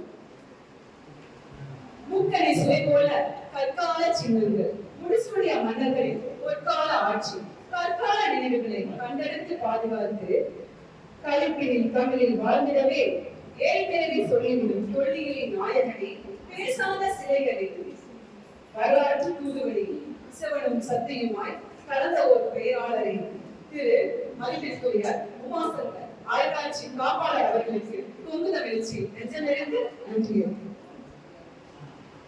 சூழும் தென்றலுக்குள் சுகமாய் விழிகள் உறங்காமல் சுட்டெரிக்கும் சூரியனாய் சுற்றி வரும் கால்கள் சுழலும் கனவுடனே நீதி கேட்கும் போராட்டம் சுற்றமா எழுத்தாளர்கள் கூட்டம் நடுவே நாளும் ஒரு மேடை நல் நீதி கேட்டு வேட்டை நெஞ்சமார் நீதிதனில் தோழர் வந்தவர் போதுமை திருப்பி அச்சாளர் சுழலும் சாட்டை போல் அவரை சொல்லும் தோழர் எழுத்தாளர் சிறந்த ஒரு நண்பர் ஐயா சுரேஷ் ஐயா அவர்களுக்கு பொது தமிழச்சியில் நெஞ்சமிருந்து நன்றி.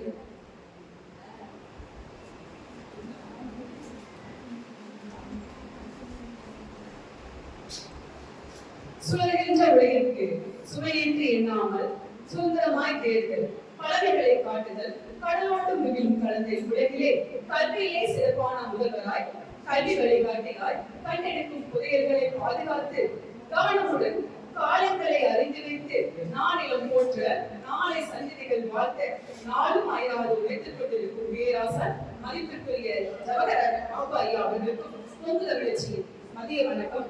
மனதிருந்த கனவுகளை மாணவர்களுக்கு விதைப்பவர் செந்தகர் திறக்கவிட்டு செலுத்தவரை வடிப்பவர் வரை மணல் உதிரி மணல் போல் வியத்தகு ஆற்றல் விடிய தந்து மாணவர்களுக்கு நல் வழிகாட்டியாய் அழகான நூலகம் அமைத்து தந்த எனது சக தோழி இளவரசி அம்மா அவர்களுக்கு பொது தமிழச்சியில் மதிய வணக்கம்.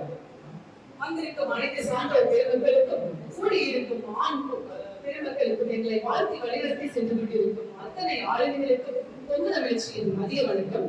இதோ மகளிர் தினத்தை முன்னிட்டு எழுவர்களில் ஒருவராக நான் கவிதை வசிக்கிறேன். மகளிர் தினக்கும்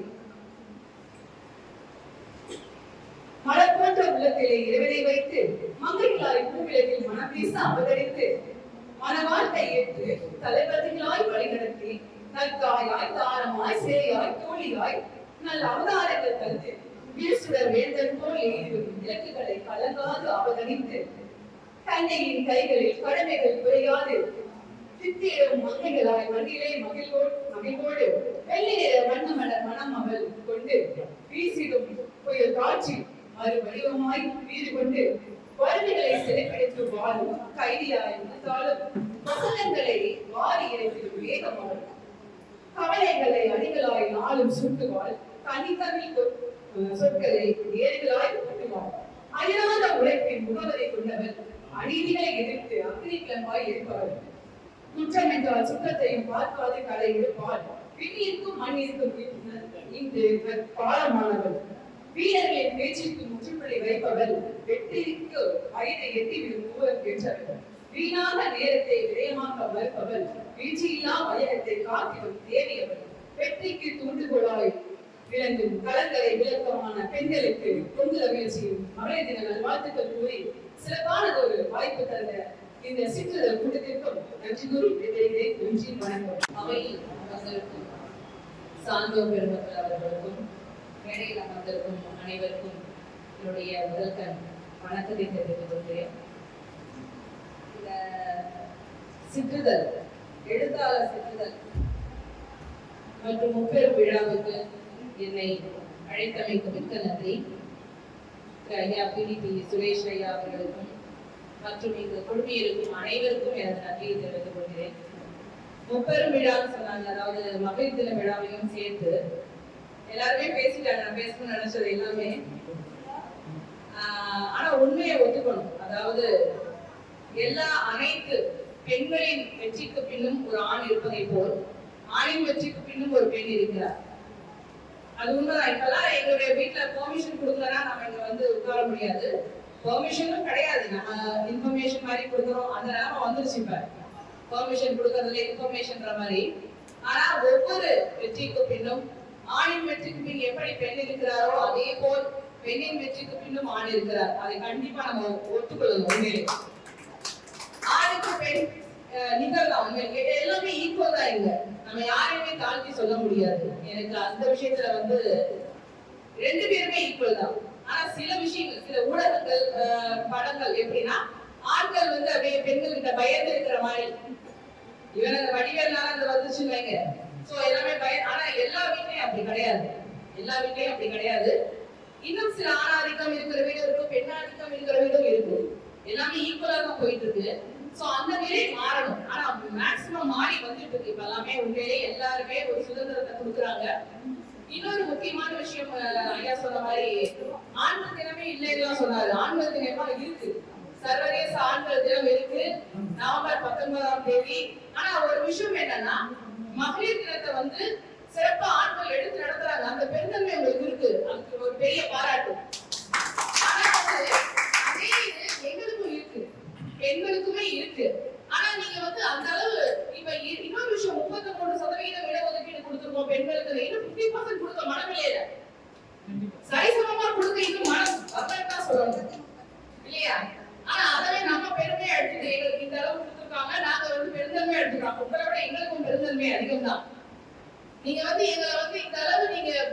தினம் கொண்டாடுறீங்கன்னா அந்த அளவு நாங்க உங்களுக்கு நல்ல விதமா இருக்க போய் தான் நீங்க கொண்டாடுறீங்க. ஏன் நாங்க இன்னும் கொண்டாடலன்னா இன்னும் ஒரு சின்ன ஒரு குடுத்தல் இருக்கலாம் போல பெண்களுக்கு, இன்னும் வந்து அந்த அளவு சுதந்திரம் கொடுக்கல அப்படின்னு சொன்ன மாதிரி கிராமப்புறங்கள் இன்னுமே இருக்கு, அந்த அடிமைத்தனம் இன்னுமே இருக்கு.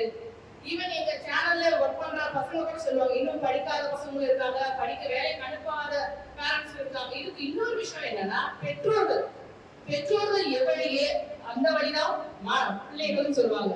இப்ப நம்ம சொல்றோம் அப்படி எல்லாருமே வந்து போன் எடுத்து பார்த்துட்டு இருக்காங்க, இதுக்கு காரணமே பெற்றோர் தான் சொல்லுவேன். இப்ப நல்லா யோசிக்க, குழந்தைங்க அழுறாங்க, இப்ப போனை கொடுத்துறாங்க. இவங்க என்னுடைய குழந்தைகள்லாம் 2 பேருமே புக்ஸ் தான், புத்தகங்கள் தான் படிப்பாங்க. எங்க வீட்டை பார்த்தா பெரிய லைப்ரரியே இருக்கும். அது மூலமா இப்ப என்னன்னா 2 பொண்ணுகளுமே கவிதை எழுதி அமேசான்ல இருக்கு உங்களோட புக்ஸ். நம்ம எப்படி கத்து கொடுக்குறோமோ அதான் குழந்தைங்களுக்கு. நம்ம குழந்தைங்க மேலேயும் தப்பு சொல்ல முடியாது, கணவன் மேலேயோ நம்ம எப்படி இருக்கோம் அதுதான் மெயினா பார்க்கணும். சோ இந்த மாதிரி நிறைய விஷயங்கள் இருக்கு. சோ என்ன பொறுத்தளவு எல்லாமே ஈக்குவலா நல்லபடியா போயிட்டு இருக்கு. முன்னாடி இருந்ததை விட இப்ப வந்து நல்ல ஒரு சுதந்திரம் எல்லாருக்குமே கிடைச்சிருக்கு. அது நல்லபடியா யூஸ் பண்ணிக்கணும். ஒரே ஒரு சின்ன விஷயத்தை மட்டும் நான் இப்ப உங்களுக்கு சொல்லி கொடுக்குறேன். அதை நீங்க யோகாலையும் நான் ஒரு ட்ரெயினரா இருக்கிறேன், அதுவும் இல்லாம தமிழ்நாடு லெவல்ல நடுவராகவும் இருக்கிறேன் நான். அது அந்த விஷயமா ஒரு முதிரை மூலமா ஒரு சின்ன ஒரு எடுத்துக்காட்டு கொஞ்சம் ஒத்துழைச்சுன்னா பார்ப்போம். ஓகேவா? ஒண்ணுமே இல்ல, கை வச்சுக்கோங்க எப்படி, இது எல்லாமே வச்சுக்கோங்க. இந்த நடுவிரல் மட்டும் நம்மளுடைய இறை நம்பிக்கைன்னு வச்சுக்கலாம். இறை நம்பிக்கை உங்களுடைய ஏதோ ஒரு நம்பிக்கை. ஓகேவா? இதை க்ளோஸ் பண்ணிக்கோங்க. இப்ப இது எல்லாமே ஒரு பெற்றோருக்கானது, பெற்றோருக்கும் நமக்கும் உள்ள ஒரு உறவுன்னு வச்சுக்கலாம்.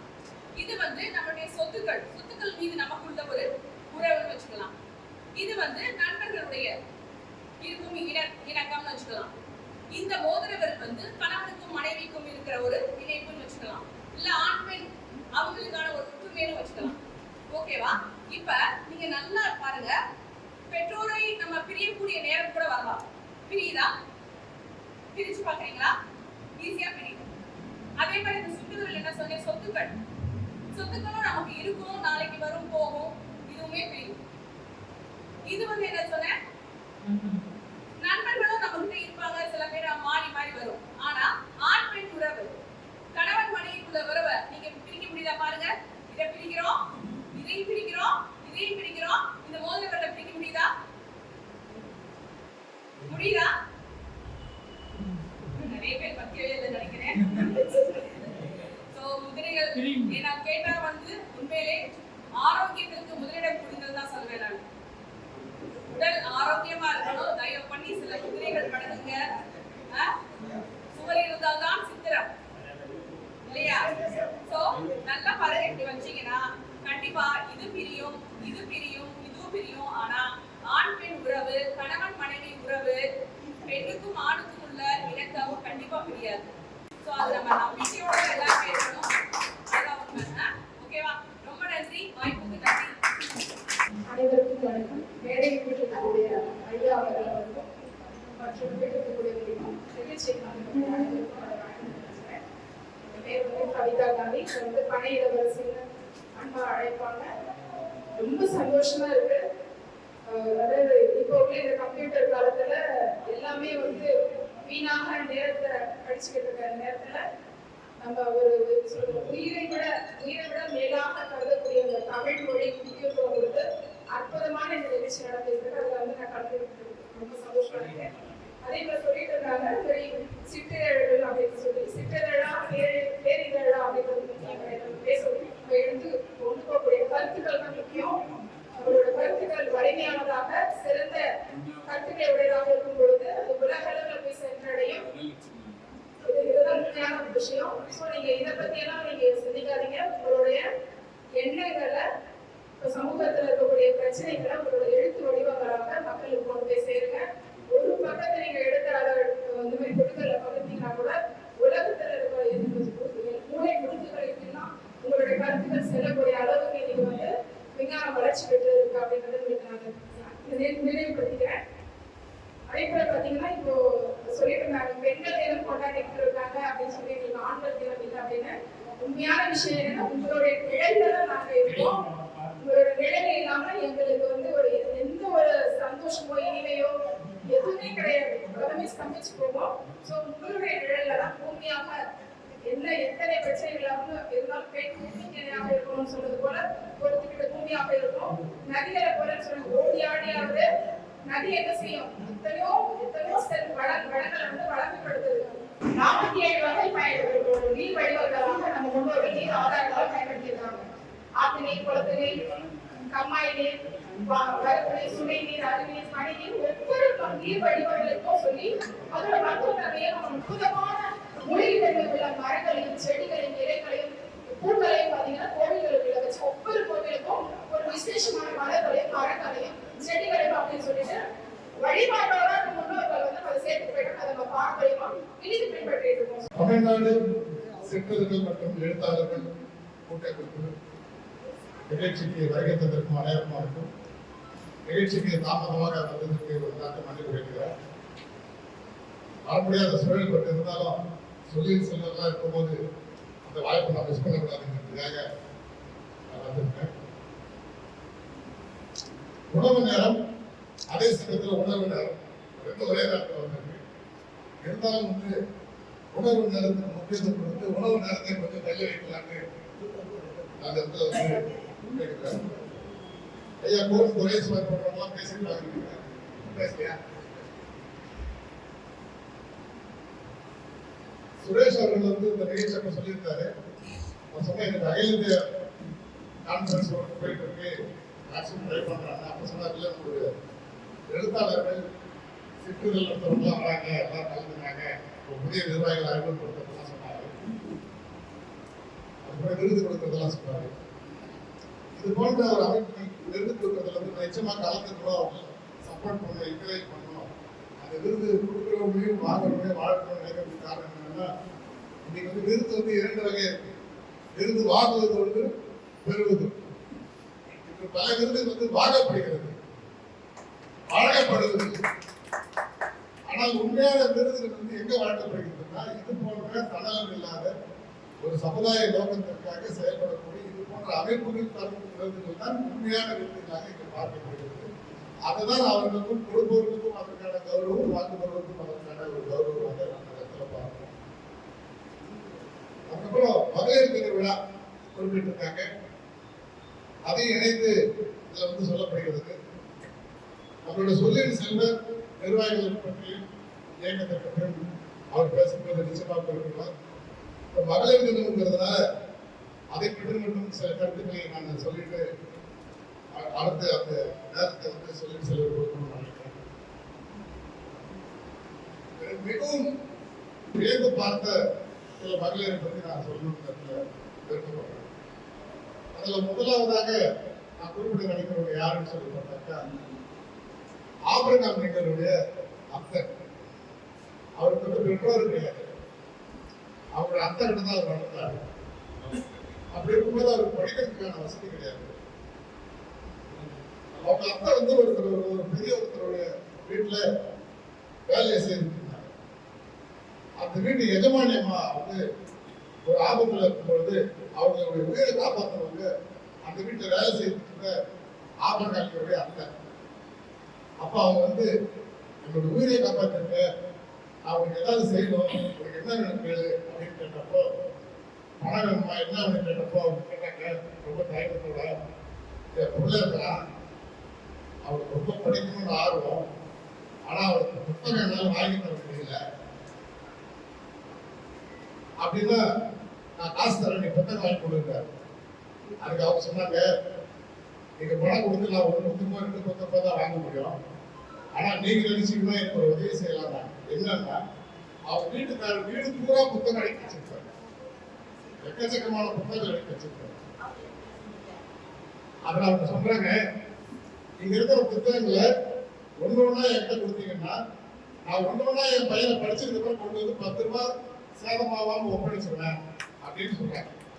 அப்ப அந்த அம்மா சொல்றாங்க, இந்த வீட்டுல நான் காணாம அவர் கவலைப்பட மாட்டாரு, இதுல இருக்க ஒரு புத்தகம் காணாம போச்சுன்னா அவர் யாராலையும் கட்டுப்படுத்தவே முடியாது, அவ்வளோ கோவப்படுத்துவார் அவரு. அந்த புத்தகம் தான் அவருக்கு முதல் பண்ணாட்டி அப்படின்னு சொல்றாங்க. அவங்க சொல்றாங்க, இல்ல நீங்க தானே எனக்கு உதவி செய்யணும்னு சொன்னீங்க, எனக்கு நீங்க உதவி செய்யறதா இதுதான் பதவி தேவையில்லைன்னு சொல்லிடுறாங்க. ஒவ்வொரு நாள் முழுக்க யோசிக்கிறாங்க. அவங்க நினைச்சா பணம் கேட்டுக்கலாம், என்னன்னு கேட்டுக்கலாம். ஒரு புத்தகத்தை படிச்சு திருப்பி தரேன்னு கேட்கறாங்க. சரி, அவர்கிட்ட கேட்டு அவர் முடியாதுன்னு சொன்னாருன்னா நம்ம அந்த உதவி செய்ய முடியாது. அப்ப அவருக்கும் தெரியாம இந்த உதவி நம்ம செய்யணும்னு சொல்லிட்டு அவர் என்ன சொன்னாங்க, அவரு தூங்கினதுக்கு அப்புறம் இந்த அம்மா தூங்குவாங்க, அவர் மனைவி. இவங்க எல்லாரும் போனதுக்கு அப்புறம் இவங்க அந்த வீட்டுக்கு போவாங்க. அப்புறம் காலையில எல்லாரும் எழுந்துக்கிறதுக்கு முன்னாடி அவங்க வீட்டுக்கு வேலை செய்ய வருவாங்க.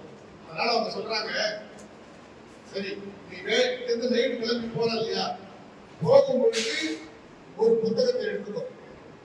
அந்த புத்தகத்தை எடுத்துட்டு போயிட்டு படிச்சாலும் படிக்கலாலும் காலையில வரும்போது அந்த இடத்துல புத்தகத்தை எடுத்து தெரியாம நான் தரேன் அப்படின்னு சொல்லி கொடுக்குறாங்க. ரொம்ப நன்றிமா அப்படின்னு சொல்லி அவங்க அங்கிருந்து கிளம்பும் போது அவங்க புத்தகத்தை எடுத்துட்டு வந்து ஆபரகாலிங்க கொடுப்பாங்க. அவர் தெரு வெளிச்சத்துல காலையில இருந்தும் படிப்பாரு. காலையில இருக்கும் படிச்சுட்டு அது புத்தகம் முடிஞ்சாலும் சரி, முடியலாம் சரி, இல்ல பாதி கூட படிச்சிருக்கலாம். உடனே அவங்க அக்கா அதை வாங்கி போயிடுவாங்க, போய் அந்த இடத்துல வச்சுருவாங்க. திருப்பி அதே புத்தகத்தை மறுபடியும் அடுத்த நாள் கொண்டு வந்து மீதி படிப்பாரு. இப்படி ஓரளவுக்கு அங்க இருக்கிற ஒவ்வொரு புத்தகமா படிச்சிருக்காரு.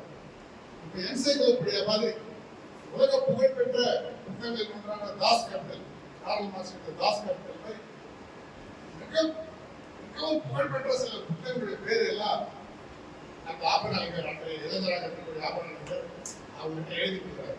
இதுல ஏதாவது ஒரு புத்தகத்தை எடுத்துக்குவாங்க, அதை எடுத்துட்டு போய் அவங்க முயற்சி கொடுக்குறாங்க. அதுல அந்த வரிசையில் இருக்கிற ஒரு புத்தகம் அங்க இருக்கு. அதோட பல பகுதிகள் பார்க்க சொல்றாங்க, இந்த புத்தகம் கொடுத்தேன், இதை அவர் எப்ப வேணாலும் உடனே எடுத்துக்கூடிய புத்தகம், எதிர்க்கே இருக்கக்கூடிய புத்தகம், திடீர்னு கன்ஃபியூஷனா பிரச்சனை ஆயிடும், என்னால முடியாதுன்னு சொல்றாங்க. அப்போ சொல்றாங்க, ரொம்ப விரும்பி கேட்கறாங்க, எப்பயாவது நான் கேட்கறேன். சரி, அப்படின்னா ஒண்ணு பண்ணு, நான் ரீசர்ச் பண்ணிடுறேன், இது படிச்சு முடிச்சதுக்கு நீ கொண்டு வந்தா டெய்லி வச்சு எடுக்க முடியாதுன்னு சொல்லி அந்த செல்ஃபே வேற மாதிரி அலைன் பண்ணி அவர் தெரியாத மாதிரி மாற்றி அந்த ரொம்பவும் பொக்கிஷமாக கருதப்படுற அந்த புத்தகத்தை ஆவணத்தை படிச்சுட்டு போது கடுமையான மழை வந்து தொடர்ச்சியான மழை ஒரே மொழி சொல்லலாம். அந்த புத்தகத்தை வந்து அவரால் பாதுகாக்க வீடு கூட தகவல். அப்போ அவருடைய முழு கவனமும் புத்தகத்தை நம்ம பத்திரமா ஒப்படைக்கணுமேங்கிறதா இருக்கு. கடைசியில் அவர் என்ன பண்றாருன்னா, அது ஒரு பால்கனி மரத்தை சுற்றி ஒரு கோழியில சுற்றி எல்லாம் பண்ணி செவர்களுக்கு நடுவில் இருக்கக்கூடிய சில கற்களை உருவி அந்த கேப்ல வச்சு அதை பாதுகாக்கிறார். பாதுகாப்பு வச்சு ஒரு இடத்துல படுக்கும் பொழுது விடிய காலையில மண்ல அந்த செவரு அப்படியே சரிஞ்சு விழுந்து அந்த புத்தகம் கூட தண்ணியில நாசமாயிடும். இதுல என்ன ஒரு பெரிய விஷயம் சொன்னா, அதற்கு பிறகு ஆபரகாலிங்க மிகப்பெரிய உச்சத்துக்கு எல்லாருமே தெரியும். ஆனால் வாழ்நாளிலேயே அவர் நினைச்சு வந்துட்ட விஷயம் என்னன்னு சொன்னா, அவருடைய அத்தை சம்பளம் இல்லாமல் 18 ஆண்டுகள் கொத்தடிக்க எதற்காக சொன்னா, இந்த புத்தகத்தை அவங்க சீரழிச்சாங்க, புத்தகத்தை வீணாக்கிட்டாங்க, இந்த மாதிரி திருத்தம் எடுத்து பண்ணிட்டாங்க தண்டனையாக அந்த குடும்பத்துக்கு அவங்க பிரெட்டுக்காக லைன்ல நிற்பாங்க. பசங்க நிற்க கூடாது, லைன்ல நின்று ஒருத்தருக்கு ஒண்ணுதான் தருவாங்க. அது வந்து ரேஷன் ஆகிற அதனால லைன்ல நின்று பிரெட்டை வாங்கி அதை எடுத்து ஆபரணங்களுக்கு சாப்பிட சொல்லிட்டு அதுக்கப்புறம் லைன்ல நின்று வரும்போது இவங்களுக்கு கிடைக்கும் கிடைக்காம இருக்கும். அப்படி ஒரு தாய் ஒரு குழந்தைக்காக செய்யக்கூடிய விஷயம் ஒரு அத்தா வந்து செய்வாங்க. அப்போ ஒரு புத்தகம் வந்து படிக்கிறதுக்காக அதை ஒரு சேதம் ஏற்படுறதுக்காக ஒரு 18 ஆண்டுகள் வந்து ஒரு சம்பளம் இல்லாமல் ஒரு கொத்தடிமையா வந்து வாழ்ந்து இருக்கிறாங்க. அதன் மூலமாக நமக்கு ஒரு அறிவு கிடைச்சிருக்கு, அதன் மூலமா நமக்கு ஒரு கல்வி கிடைச்சிருக்கு, அதன் மூலமா நமக்கு ஒரு தகவல் கிடைச்சிருக்கு. அப்படின்னா இதை நாம் பயன்படுத்தலைன்னா இது வீணாயிடுங்கிற அந்த வெறிதான் ஆபரகாலிகள் வந்து இவ்வளவு பெரிய ஒரு உச்சத்துக்கு வந்து கொண்டு வந்துச்சு. நம்மளோட பெண்கள் தரத்தை பெண்கள்ல மிகவும் வழக்கக்கூடியவர்கள ஒருத்தரா வந்து ஆபரகாலிகளுடைய நம்மளோட தளத்தை கைத்தறிகள் இன்னொரு சொல்றேன்னு சொன்னா, பகத்சிங் வந்து தூக்கில் போட்டு முடிவு பண்றாங்க. அவர் வந்து வெடிகுண்டு வைக்கணும், காலம் வைக்கணும்னு அவருக்கு நோக்கம் கிடையாது. நம்ம மீது கவனத்தை திருப்பணும், நம்ம மீது கவனம் செலுத்தணுங்கிறதுக்காக ஆளில்லாத இடத்துல அவர் குண்டு வீசினார். இதுதான் பகத்சிங் மேல வச்சு குற்றச்சாட்டு. காந்தி அவருக்கு ஆதரவு இல்லை, எனக்கு வன்முறையை விட்டு காந்தி ஆதரிக்கிறாங்க. அப்படி இருக்கும் பொழுது பகத்சிங் வந்து தூக்கு தண்டனை முடிவு செய்யப்பட்ட பொழுது அந்த அதிகாரத்தில் இருப்பவர்களுக்கு சொல்லப்படுகிறது, பகத்சிங் மீது பெரிய தவறுன்னு சொல்ல முடியாது, உள்நோக்கத்தோட செய்யல, இதுதான் காரணம் அப்படிலாம் சொல்லிட்டு பகத்சிங் வந்து நம்ம தூக்கல் பண்றது கடுமையான தண்டனையா இருக்கும், அதனால அவர் விடுவிச்சிடலாம், நமக்கு வந்து நல்ல பேர் கிடைக்கும், இல்ல குறைஞ்சபட்சம் கெட்ட பேர் கிடைக்காம இருக்கும் அப்படின்னு சொல்லும்போது அந்த ஜெனரல் என்ன சொல்றாரு, சரி நம்ம நேரம் போய் விடுவிக்க முடியாது, ஒரு ஆப்ஷன் கொடுப்போம் அப்படின்னு சொல்லிட்டு தான் செய்த தவறுக்கு பொது வழியில் மன்னிப்பு கேட்கட்டும், அவர்களை நம்ம வந்து விடுதலை செஞ்சிடலாம் அப்படின்னு சொல்றாங்க. உடனே அதை சொல்லும் பொழுது அதெல்லாம் மன்னிப்பு கேட்க முடியாது அப்படின்னு சொல்லிடுறாங்க. அதுக்கப்புறம் அவர் சொல்றாரு, சரி பொது வழியில கேட்கலாம் பரவாயில்ல, நம்ம அதிகாரி முறையில் வந்து கேட்கணும் அப்படின்னு சொல்றாங்க. அதுவும் மறுத்துக்கிறார். இப்ப அவர் மறுக்க முடியாத ஒரு விஷயத்தை வந்து அந்த அதிகாரி முடிவு செய்றாரு. அது என்னன்னா, பகத்சிங்குடைய தாயாருக்கு ஒரு தகவல் அனுப்பப்படுகிறது. உங்க மகனை தூக்கில் போடுறாங்க, வேலையில் இருக்கும்போது ஒரு நல்ல செய்தி கொண்டு வந்திருக்கோம். அது என்னன்னு சொன்னா, உன் பையன் வந்து இந்த மாதிரி போய் மன்னிப்பு கேட்கணும், நீ மட்டும் உன் பையனை வந்து தெரியாம செஞ்சு போய் மன்னிப்பு கேட்க சொல்லி உன் பையனுடைய தூக்கு வந்து நாங்க வந்து ரத்து பண்ணிடுவாங்க அதிகாரிகள். அப்ப அவங்க சொன்னாங்க, என் மகன் மன்னிப்பு கேட்க மாட்டான், என் மகனிடம் போய் நான் மன்னிப்பு நான் சொல்லவும் மாட்டேன் அப்படின்னு சொல்றாங்க. மறுபடியும் அடுத்த ஆப்ஷன் கொடுக்குறாங்க அதிகாரிகள்.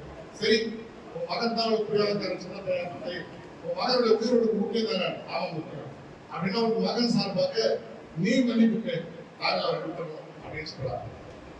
என் மகனே மன்னிப்பு கேட்டால நான் மன்னிப்பு கேட்கிறோம். இப்படி ஒரு தாயை எங்காவது பார்க்க முடியுமா? ஆனா அந்த பகத்சிங்குடைய தாயங்களே எனக்கு சிறந்தால் எனக்கு வெள்ளம் பிடித்தால் வேற ஒருத்தர் சொல்லுவாங்க. இந்த சூழல்ல பகத்சிங் வந்து எந்த வகைக்கு சூழல் இல்லாதனால தூக்கு முடிவு செய்யப்படுகிறது. அவர் சொல்லுவார், கடைசி என்னுடைய மண்ணை பார்க்கறதுனால தெரிஞ்சு வச்சாங்க.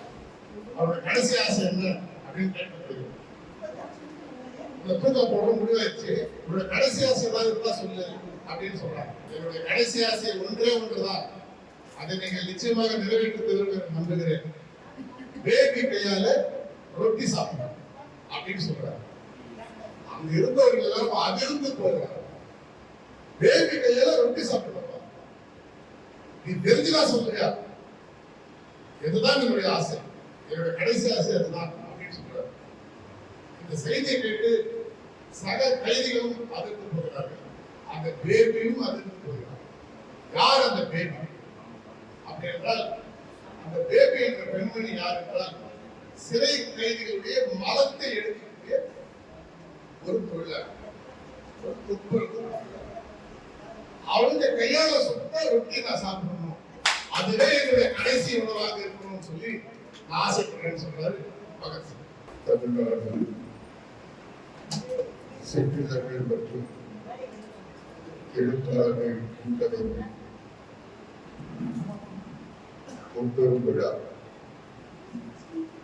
நிறைவு நோக்கி நகர்ந்து கொண்டிருக்கின்ற ஒரு கடினமான சூழ்நிலை. உண்பு விருது பின்பு விருது இடையில் நீங்கள் நடுவர்களார் இதை பார்த்தீர்கள் அல்லது அதை இயங்குகிறீர்கள் என்பதை விட நான் இடையில் எதை பேசுவது என்பது உங்களை போலவே கிடைக்கும். அது கிடைக்குமா அது கிடைக்குமா என்று நீங்கள் எது கிடைக்கும் என்று எதிர்பார்த்துக் கொண்டிருக்கிற நேரத்தில் எதுவும் இல்லை, நான் பேசுகிறேன் என்று பேச வந்திருக்கிறேன். இங்கே பேசுகிற பொழுது பல்வேறு பெருமக்கள் தங்களுடைய கருத்துக்களை எடுத்து வைத்தார். குறிப்பாக நம்முடைய தமிழ்நாடு பத்திரிகையாளர் சங்கத்தினுடைய தலைவர், அகில இந்திய பத்திரிகையாளர் சங்கத்தினுடைய செயலாளர், அருமை நண்பர், பத்திரிகையாளர்களின் பாதுகாவலர் PSR சுரேஷ் அவர்கள், சுபாஷ் அவர்கள்,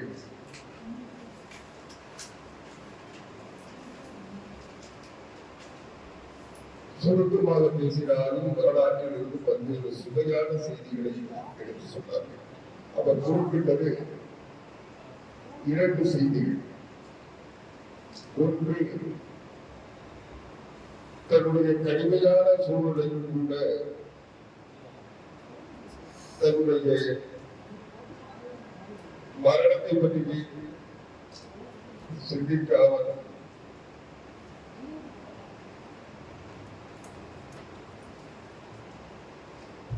தன்னுடைய கடமையை நிறைவேற்ற வேண்டும் என்று பகத்சிங் அவர்கள் தன்னுடைய வாழ்வின் இறுதி கட்டத்தில் கூட தன்னுடைய நோக்கை, இலக்கை, கொள்கையை, குறிக்கோளை நிறைவேற்றுவதில் அவர் உறுதியாக இருந்தார் என்ற செய்தியை அறிஞர் சுபாஷ் அவர்கள் சொன்னார். அவர் சொல்லுகின்ற பொழுது அவர் சொல்லுகின்ற இடம் எது என்று பார்த்தேன். காஞ்சிபுரம்.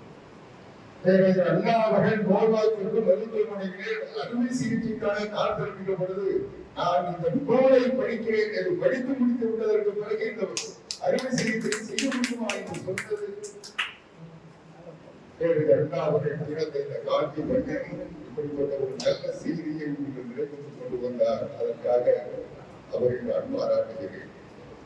அது மட்டுமல்ல, இன்னொரு செய்தியை சொன்னார். ஆப்ரஹாம் லிங்கன் ஆப்ரஹாம் லிங்கன் அவருடைய வாழ்க்கை என்பது அவருடைய அத்தையால் வளர்க்கப்பட்டது என்று சொன்னார். அவர் அத்தை அவரை உருவாக்கினார் என்று சொன்னார்.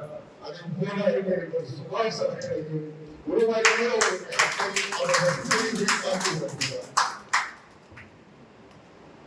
இந்த காஞ்சிபுரத்தில் அவர் எங்கிருக்கும் இருக்கிறார்.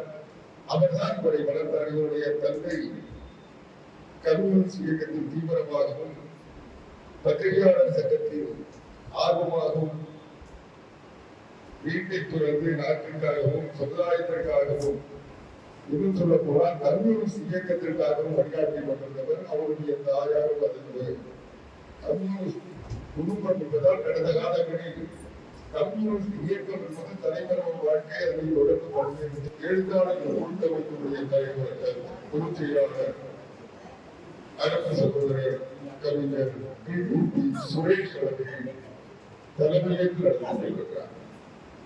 அவர்கள் தேர்ந்தெடுத்து ஏறத்தாழ ஒரு 15-16 நாட்கள் ஆகிவிட்டது. இந்த 15-16 நாட்களுக்குள் மீண்டும் இதே காஞ்சிபுரத்திலிருந்து ஒரு விழாவை ஏற்பாடு செய்து அதை இல்லாமல் நம்ம எல்லாம் வரவழைத்து அதில் எல்லோருக்கும் விருதும் தருவதற்கு தயாராக இருக்கிறது என்ற செய்தியையும் சொல்லிக் கொண்டிருக்கிறார். ஒரு விழாவை எடுப்பதென்பது அல்லது உருவாக்க வேண்டும் என்பது எல்லோராலும் இயலக்கூடிய காரியமா என்றால் நிச்சயம் இல்லை. அதற்கு சிலர் நினைப்பார்கள் பணம் வேண்டும் என்று. பணம் வேண்டாம், மனம் வேண்டும். அந்த மனம் அன்பு சகோதரர் சுரேஷிடத்தில் இருக்கிறது. அவருக்கு உந்து சக்தியாக, அவருக்கு உணர்வின் எழுச்சியாக விளங்குகின்ற அருமை சகோதரர் எழுத்தாளர் ஹரிதாஸ் அவர்களிடத்தில் இருக்கிறது. அவர்களிடத்தில் பணம் இருக்கிறதா இல்லையா என்பதை பற்றி யாருக்கும் தெரியாது. ஆனால் அவர்களிடத்தில் பணம் இருக்கிறது என்று எல்லோருக்கும் தெரியும். அதனால்தான் நாம் இங்கே அமர்ந்திருக்கிறோம். எனவே அப்படிப்பட்ட சுபாஷ் அவர்கள், அருமை சகோதரர் PTP சுரேஷ் அவர்கள், அவர்களை போல அருமை சகோதரர் எழுத்தாணி ஹரிதாஸ் அவர்கள். எழுத்தாணி ஹரிதாஸ் அவர்களை பற்றி நான் அடிக்கடி பேசிக்கொண்டு நீங்கள் அதை விட அதிகம் தெரிந்து வைத்திருக்கிறீர்கள். அவர் தன்னை பற்றி கவலைப்படாமல் தமிழை பற்றி சிந்திக்கின்ற ஒரு ஆட்களை பெற்றவர். அந்த ஆட்கள் எல்லோருக்கும் இருப்பதாக நான் நினைக்கவில்லை. பல பேர் இருக்கிறார்கள், தமிழ் அமைப்புகளை நடத்துகிறார்கள். அந்த அமைப்புகளை சிறந்த அமைப்புகள் என்று கூட சொல்லிக் கொள்வார்கள். ஆனால் அந்த அமைப்புகளை வசூலிப்பதற்கும் தங்களை பலப்படுத்திக் கொள்வதற்கும், இன்னும் சொல்ல போனால் விளம்பரப்படுத்திக் கொள்வதற்கும் அமைப்பை நடத்துகிறவர்களை நான் பார்த்திருக்கிறேன். ஆனால் இது எதையுமே எதிர்பார்க்காமல் உழைக்கின்ற ஒரு மனிதர் ஹரிதாஸ் கூட அவர்களுக்கு இணைந்திருக்கிறார்கள் சொல்லுகிறார் அவர்கள் சுரேஷ் அவர்கள். இவர்கள் 2 பேருக்கும் எடுத்துக்காட்டாக, வழிகாட்டியாக, ஆலோசகராக, அறிவுரையாளராக, ஆற்றுப்படுத்துபவராக இருப்பார் அருமை சகோதரர் மருத்துவர் ராஜ்குமார் அவர்கள். சிவஜோதி ஆசிரமம் என்ற ஒரு ஆசிரமத்தை உருவாக்கி திருவண்ணாமலை, அரியண்ணாமலை அருகே ஆசிரமத்தை வைத்து மருத்துவம் மற்றும் வருகின்றவர்களுக்கு உணவளிக்கின்ற ஒரு அரிய பணியை செய்து கொண்டிருப்பவர். அப்படிப்பட்ட நம்முடைய மருத்துவர் ராஜ்குமார் அவர்கள் இந்த சங்கத்தினுடைய தலைவராக பொறுப்பேற்று இதை சிறப்பாக செய்து கொண்டிருக்கிறார். இவர்களுக்கு உறுதுணையாக அருமை சகோதரர் ஒன்றை குப்புசாமி அவர்கள், தொடர்ந்து ஹரிதாஸ் அவர்களை இயக்குகின்ற அவர் போக்குவரத்து துறையில் ஆய்வாளராக இருந்தார். அதனால்தானோ என்னவோ இவரை ஆய்வு செய்து அவரை ஆற்றுப்படுத்துகின்ற முறையையும் அவர் சிறப்பாக செய்து கொண்டிருக்கிறார். ஓ செல்வராஜ் அவர்கள், கவிஞர் ஓ செல்வராஜ் அவர்கள் காந்தி மண்ணிற்கு பெருமை தருகின்ற பெருமக்களை ஒருவராக விளங்கிக் கொண்டிருக்கிறார். மாறுகின்ற நிலை நிச்சயம் வரும். ஏனென்றால் அவர் மேற்கொண்ட ஆய்வுகள், அவர் தமிழ் மீது கொண்டிருக்கின்ற பற்றி, இவர் அதிகம் படித்தறியாதவர், படிப்பறிவு இல்லாதவர் என்று கூட எடுத்துக் கொள்ளுங்கள். ஆனால் அவர் தன்னுடைய ஆற்றலின் மூலமாக, அறிவுறுப்பத்தின் மூலமாக சிறந்த தொழில் ஆய்வாளராக மாறியிருக்கிறார், நல்ல எழுத்தாளராக உருவாக்கியிருக்கிறார், சிறந்த கவிஞராக விளங்குகிறார். இப்படிப்பட்ட முனைப்பா தன்னுடைய கடுமையான பணிகளுக்கு இடையில், உழைப்புக்கு இடையில் தமிழை தக்க நிலைக்கு கொண்டு போக வேண்டும் என்ற உணர்வோடு பணியாற்றுகின்ற ஒரு பெருமகனார் செல்வராஜன். அவர் இவர்களுக்கு உப்பு சக்தியாக விளங்கி கொண்டிருக்கிறார். இவற்றின் எல்லாவற்றையும் இது ஏன் கடந்த விழாவில் காஞ்சிபுரத்தில் நடத்தினார்கள். மறுபடியும் 15 நாட்களுக்குள் நான் அருமை சகோதரர் ஐயா ராஜ்குமார் அவர்களிடத்தில் பேசிக் கொண்டிருந்த போது சொன்னேன். ஆனால் அவர் அதை சிறப்பாக செய்து இன்றைக்கு இந்த நிகழ்ச்சியில் பல்வேறு பணிகளுக்கு இடையில் இங்கே வருகை தந்திருக்கிறார். அவர் சிறந்த ஆய்வாளர். அது மட்டுமல்லாமல் இந்த மாவட்டத்தினுடைய ஆய்வுகளை பாதுகாக்கின்ற கடமைப்பட்ட அப்படிப்பட்டவர். இது போன்ற விழாக்களுக்கு ஊக்கம் தருவது மட்டுமல்ல, உடனிருந்து நடத்துவது என்பது இன்றைக்கு ஒரு சாதாரண அரசு பணி கிடைத்துவிட்டால் என்னுடைய அருமை சகோதரர் மாவட்ட தொழில் வளர்ச்சி மையத்தினுடைய இயக்குனர் அருமை சகோதரர் பெருமாள் அவர்கள் அவருக்கு இந்த நாட்களுக்கு முன்பு அவரை நான் சந்தித்திருக்கிறேன், அவரோடு பேசியிருக்கிறேன். அவர் அவருடைய துறையில் தெரிவு மிக்கவர். மாவட்ட தொழில் தொடர்ந்து இருக்கிறதால எனக்கு தெரிந்து ஒரு முழு திருவள்ளூர் இருந்தால் அதற்கு பிறகு காஞ்சிபுரத்தில் ஒரு 10 ஆண்டுகளாக இருக்கிறார் என்று வேறு வகையான சிந்தனை வந்து 10 ஆண்டுகளாக அவர் பொதுவாக இந்த பணியை செய்து கொண்டிருக்கிறார். அவர் எல்லோருக்கும் உதவுகின்ற மனபலம், மற்றவர்களுக்கு ஆலோசனை வழங்குகின்ற, அவர்களை நெறிப்படுத்துகின்ற, அவர்களுக்கு ஊக்கப்படுத்துகின்ற, அவர்கள் பணிகளுக்கு தேவையான கருத்துக்களை வழங்குகின்ற ஒரு சிறந்த மனிதராக இருப்பதால் தான் தொடர்ந்து தன்னுடைய சொந்த பொருளிலேயே ஒரு நாட்கள் இருக்க முடிகிறது. அப்படிப்பட்ட பெருமகளால் தமிழ் கதாநாயகர் கருவி சகோதரர் எம்.ஆர். தாமோதரன் அவர்கள், அரசு மலர் ஆசிரியர் பாலமுருகன் அவர்கள், அருமை சகோதரி தோழி ஆசிரியர் பிரியா அவர்கள்,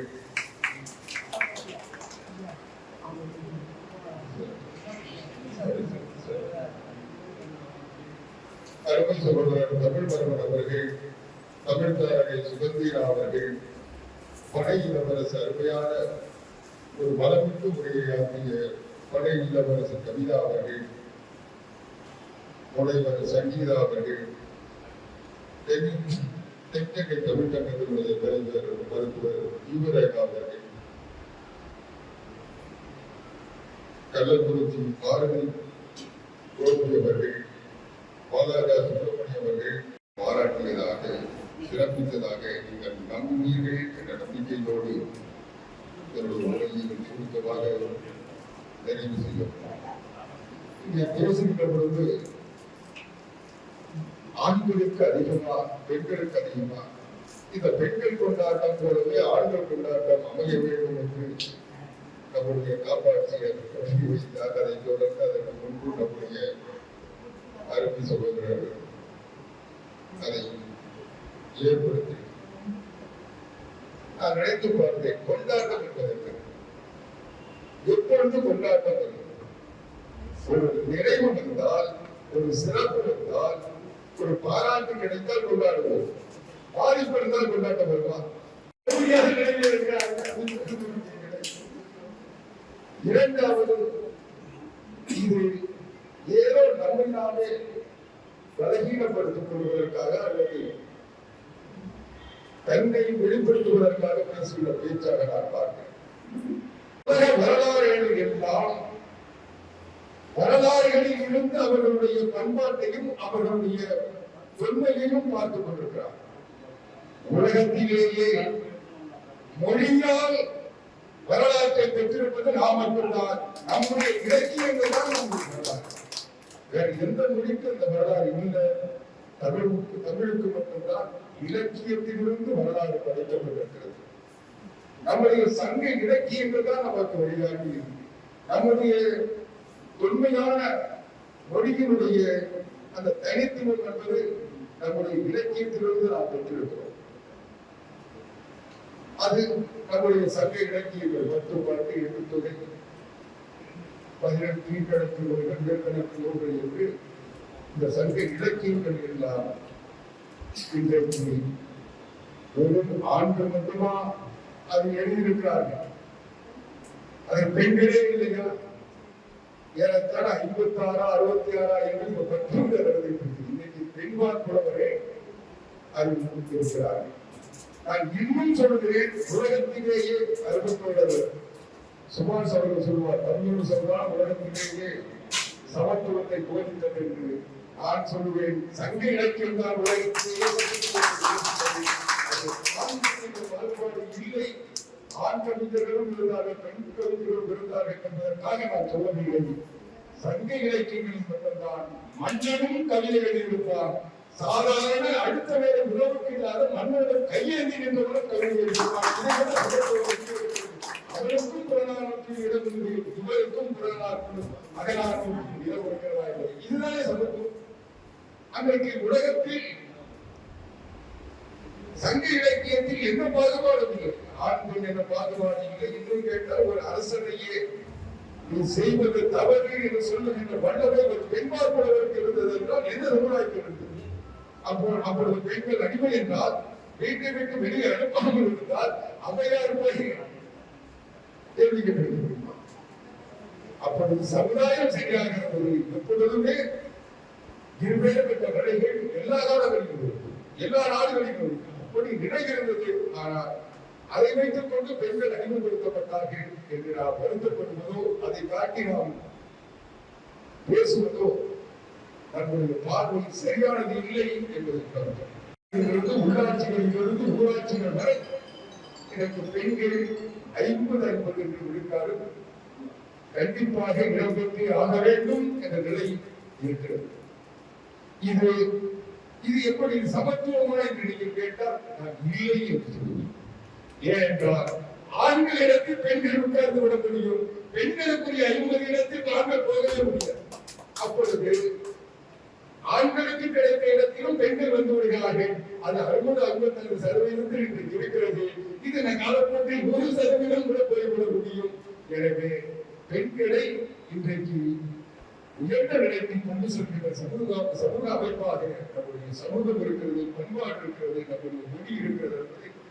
எனவே நாம் ஏன் மேடைக்கு பேசுகிறோம் என்று நினைத்து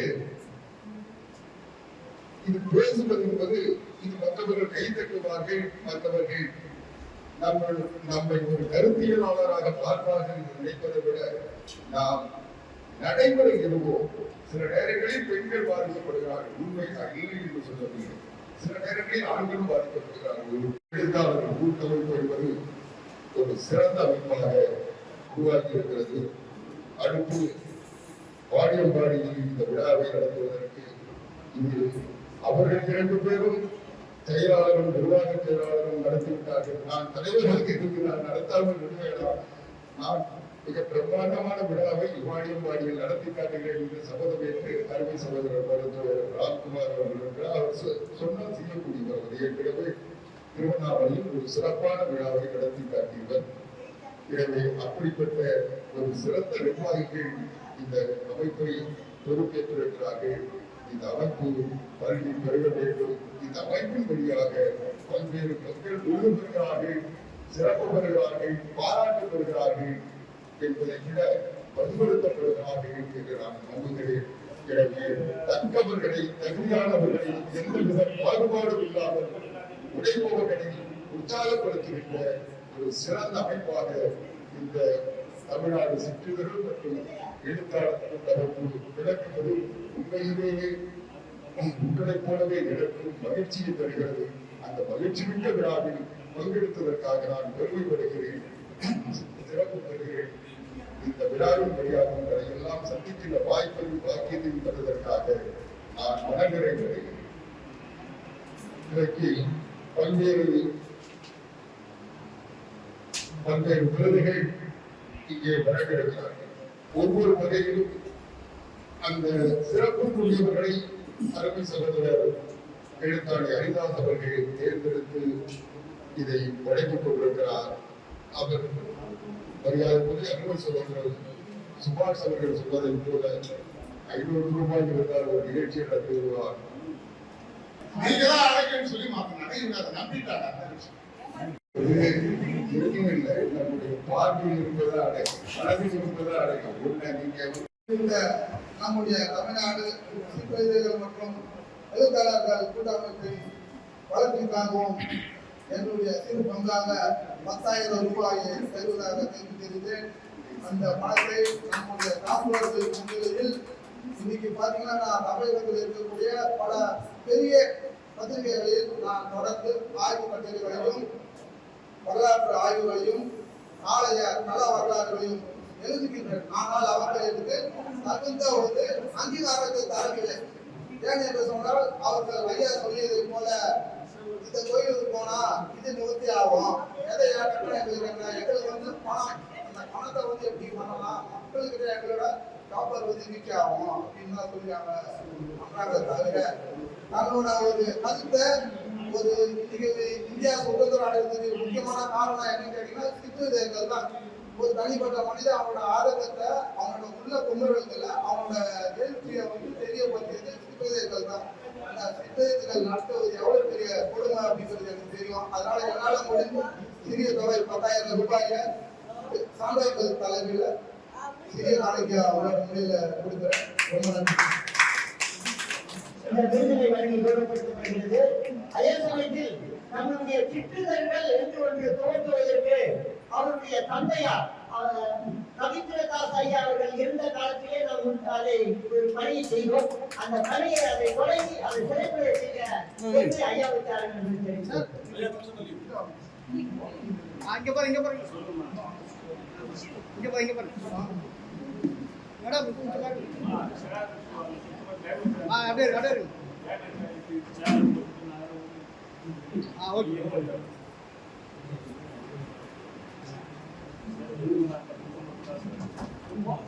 ஐயா அவர்கள் குருவை குருசாமி அவர்கள் இந்த இயக்கத்திற்காக நம்முடைய தொடர்ச்சியாக நம்மோடு ராணித்துக் கொண்டிருப்பவர். போக்குவரத்து துறையில் ஆணையாளராக இருந்தாலும் நம்மோடு இணைந்து பணியாற்றினார்.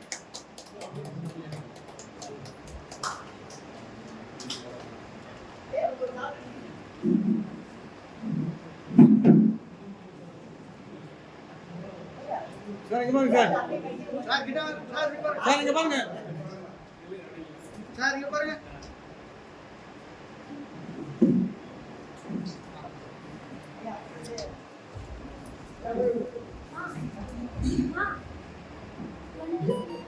பாபு அவர்களை வேலைக்கு அழைக்கின்றோம். அவர்களுக்கு ஒரு நினைவு விருதினை வழங்கி பெருமைப்படுத்தப்படுகிறது.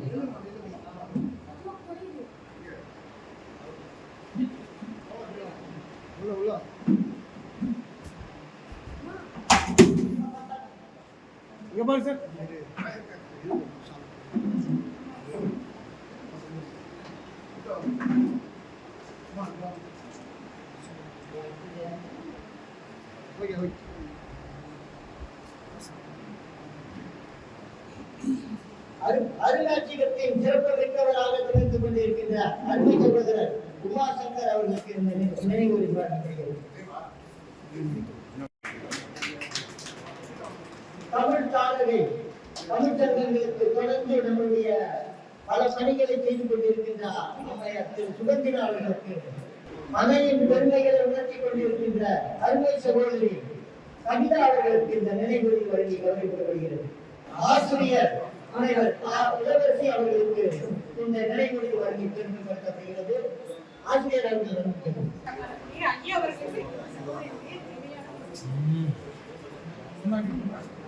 ஸ்டோரேஜ் இல்லை கலந்து விட்டுருக்காரு.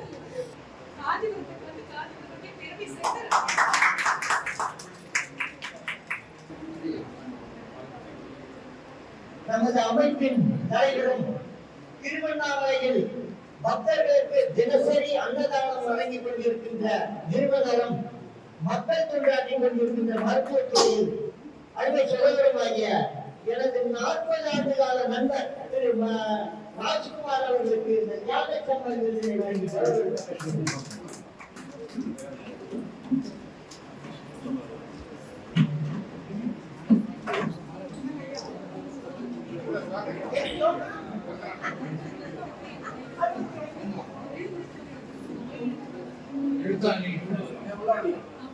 கலை இலக்கிய சங்கத்தின் நிறுவனர் ஐயா ஹரிராஜ் அவர்களுக்கு காமராஜர் விருது வழங்கி சிறப்பிக்கப்படுகிறது.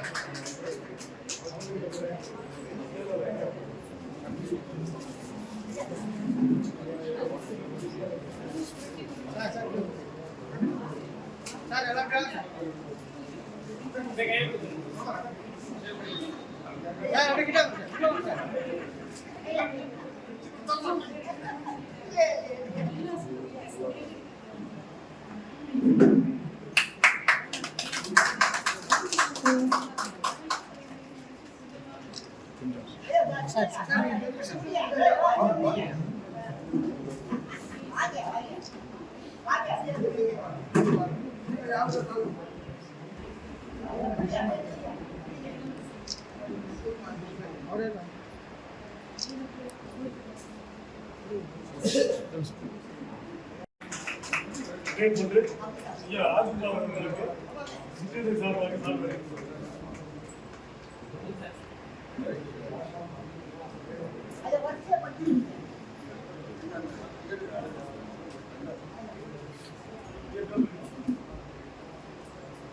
ராஜ்குமார் ஹரிராஜ் வாங்க.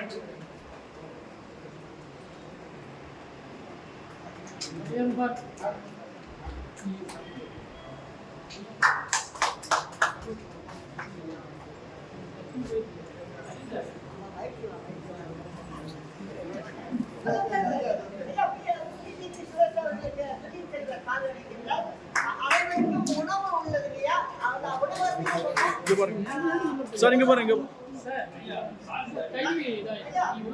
ஒண்ணு பின்னாடி சைட்ல நிடுங்க சார் எல்லாம் மறைக்குதுல்ல லைவ் சார் சேவகன் மீடியா சார் சேவகன் மீடியா சார் வளர்மதி செல்வி அவர்களுக்கு இந்த சான்றிதழை வழங்கி கௌரவிக்கப்படுகிறது. அடுத்த நம்ம எழுத்தாளர் தமிழ்கலை இலக்கிய சங்கத்தில் அவங்களுக்கு சிறப்பு செய்யப்படுகிறது.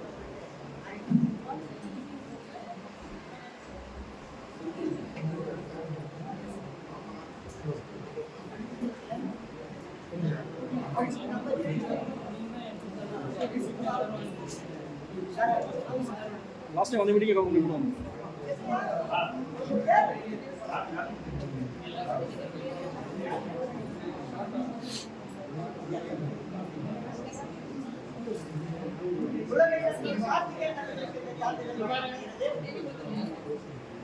அட இங்க பாருங்க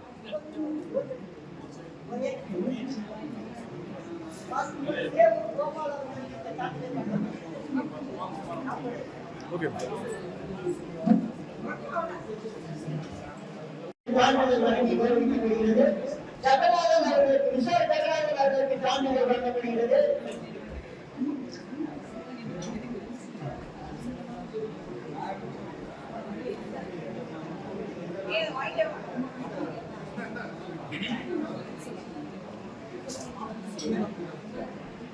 மார்க்கண்டேயன் அவர்களுக்கு இந்த சான்றிதழ் வழங்கப்படுகிறது. சென்ட் பண்ணுங்க சார், சென்ட் பண்ணுங்க. சென்ட் பண்ணுங்க. சென்ட் பண்ணுங்க. கோபால் அவர்களுக்கு சான்றிதழ் வழங்கப்படுகிறது. சார் சார் அறிவாளன் அவர்கள் சான்றிதழ் வழங்கப்படுகிறது. நாளைக்கு வரும் ஆம்பரம் ஹரிச்சந்திரன் நாளைக்கு வரும்.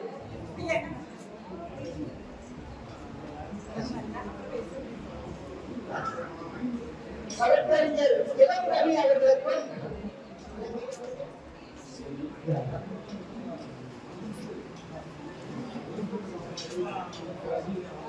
இளம் ரவி வழக்கறிஞர் தமிழரசு அவர்கள் நாளைக்கு வரவும். சார் கொஞ்சமா தெரியல சார். ஏன் சார் தெரியும் சார், ஒன்றும் பின்னாடி வாங்க.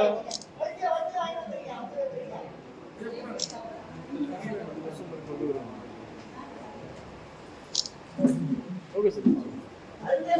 செல்வலிங்கம் அவர்கள் நாளைக்கு வரவும். சிட்டி போஸ்ட் குமரன் அவர்கள் நாளைக்கு வரவும். காஞ்சி செல்வம் அவர்கள் நாளைக்கு வரவும்.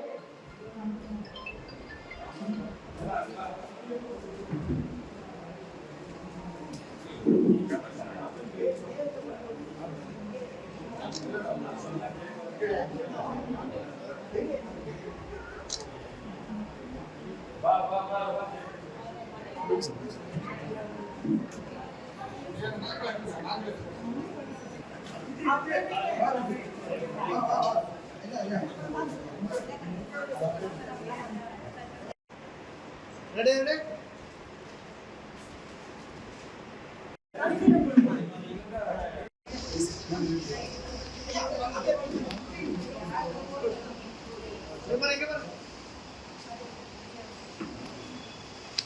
ஓகே இங்க பாருங்க.